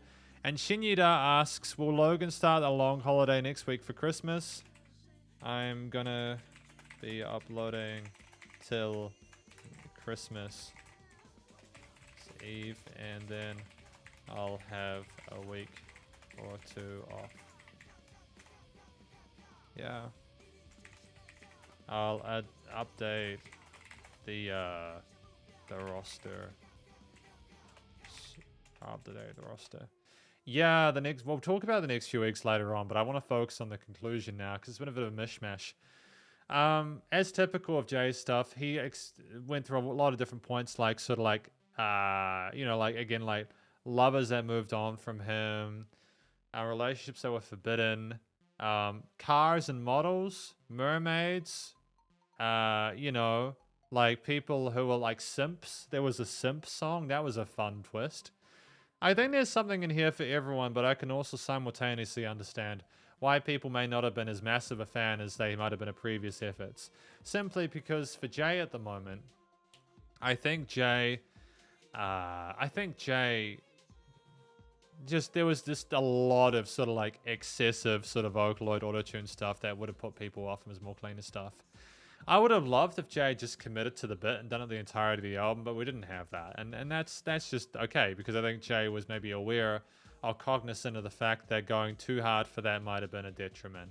And again, apparently, a lot of people had an issue with this because it was ahead of its time, but that's okay. I mean, like, I know some songs that I mentioned here, the themes were too simple and there was too little sort of adjustment. Other tracks were so full of life and vibrant that it almost sounds like they were just individual concepts that were just stuck together for an album of B-sides. Ultimately, though, I think the production in general was fantastic. Even if I wasn't necessarily totally stoked with the use of side panning of the rapping parts and some of the vocal parts, because I feel like the vocals still sound better and more resonant and present in the center, it's still like acceptable to me. Like, I don't necessarily have an issue with any of the studio production stuff. It's fine. There is a lot of tracks in here that are serviceable, none that are weak. A few of them, such as the 5th track, were absolutely marvelous, but I can also understand why this might not have gotten as much love as some of the previous tracks, you know? Only tracks 1 and 5 you can feel as passion and feel a connection. Maybe that's the missing part of this album. I would say that's potentially correct. I do think there were tracks where he genuinely had fun. Like the track where he had the piano line and like the sea shanty thing about the mermaids and like eating spinach. I think there were tracks here where Jay genuinely cared. I also think there were tracks here where he may have still felt as though he needed to cater to or adhere to the expectations of his audience, which is fine because we've had that throughout the last 10 albums. But again, it's just part of the deal, man. It's just part of Jay Chou. He's a considerate dude. I have a lot of respect for him as a musician because he does consider the people that he's making music to, and he also considers himself, but as a secondary thing. And I'm just glad that at this point, especially in his career, his 11th album, he finally found space to be able to do his own thing. Ultimately, I don't know where I would rank this album. It's probably not going to be the top album, that's for sure.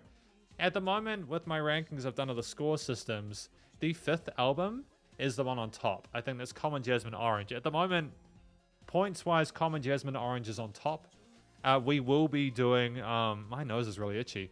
We will be doing point ranking videos on the week starting like the... what's the week? So from the 19th to the 23rd of December, we will be doing Jay Chou album ranking videos for 6 and 10. Because I really want to get the album 1 to 5 ranking video out this month. I want to get it done before Christmas. I have to hustle with that. And we've got a 6-hour fan request live stream as well on the 17th of December. I don't know what else I'll be doing. There may be some other things. I also would like to get out a few reviews before then of a couple of Jay Chou movies. Just as a nice way of finishing out the year. Like, I'd like to review The Secret. That'll be a video. I don't know if I'll be watching that with people, but if I do, I'll update it on the YouTube channel. And we'll also probably review the one that Jay Chou did of like the driving one or the car one. So I think I might do The Secret on Christmas Eve. So that video would come up on Christmas Eve. And then we would have the last video come out on New Year's. And yeah, I won't be streaming. I won't be streaming after the 23rd of December probably because I'll be away doing Christmas stuff. But there will be daily content on the channel anyways. And for any SP patrons that are watching this as a final note, I do indeed intend on getting all their patron reviews done before Christmas. So everyone will have their reviews before Christmas. It should be a really nice, fun month. And this is effectively... Hang on a minute. Thank you, Shenyuda. Thank you for your donation. Best of luck. with work. Thanks for your donation. Best of luck with work. And yeah.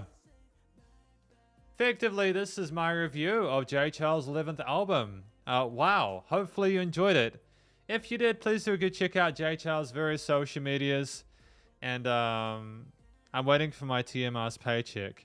Well, hopefully it comes through for you, Blue Dinner Box. Hopefully the paycheck comes through and you're able to vibe and have a great weekend. And cheers to you, Jacob. Thank you very much for the feedback. I appreciate knowing that the reviews are enjoyable. And yeah. Yeah, way are. Jay Chou is pretty dope. Hopefully you enjoyed the review too. Thank you all for coming along to this review. It's been great to watch it with you. I think the last few album reviews from Jay have been like nice and positive for the most part, even if I haven't necessarily enjoyed everything from the music. I think there's typically been a pretty good vibe from everyone that's come along, and I think it's been a bit more objective with the new system we've had in place for like actually listening through the tracks and reviewing them properly. I'm looking forward. There are 4 more albums. 4 more albums. We will be finishing the monthly reviews as of April. What this means is that for a lot of the people that have been wanting me to review the stuff from other musicians, we will be able to do other album reviews. I have had people ask me for Omnipotent Youth Society, Sheena Ringo. There are people wanting me to do more Zhang Yuxing albums. You know, so I think that we'll do that on a request basis. But once Jay Chou is done, we will be doing 2 album reviews per month. So that should get us through quite a few musicians, and we'll hopefully have a good roster of different albums on the channel by the end of next year.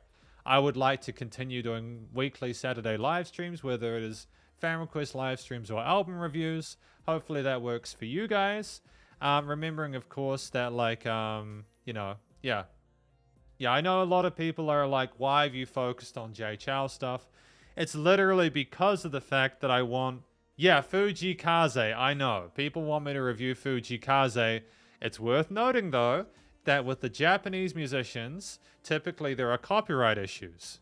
So it's worth noting that if we do these musicians, it may be difficult for me to legally get the reviews onto YouTube because they may get blocked worldwide. And there's not a lot I can do about that, especially in the case of Fuji Kaze, where the audio gets blocked worldwide. And yeah, maybe we will do the Jay Chou 16th album, but I can almost certainly guarantee you that if there is a new Jay Chou album out next year, we will be doing it in December. We will not be doing a Jay Chou album any earlier than December because I want to take time to review a lot of the other wonderful musicians, artists, and bands that are available because there's a lot. There's a lot of other musicians, and I think it's only fair, especially with the channel having around 7,000 subscribers at this point, for me to go and check out a lot of other different musicians, especially as I would like to continue to grow the channel further, and doing that requires going out of the wheelhouse a little bit and trying different musicians. So anyways, yep, Sheena Ringo, I'm keen to review Sheena. Hopefully Sheena doesn't have the same issue as Fuji Kaze, but we'll see. Thank you to everyone for watching this, the Jay Chou WoW album review today. Hopefully you enjoyed it. Again, I know I'm repeating myself, but please do go show Jay Chou some love via his various social medias and Spotify page. Stay cool, stay safe, and please remember to support your local musicians and artists at this point in time, as they need the help more than ever with all the crazy stuff going on in the world. And I'll catch you all in the next SP live streams. Remembering next week is, shit. What is next week? It's tricky because I actually wanted to review Sheena Ringo in December. How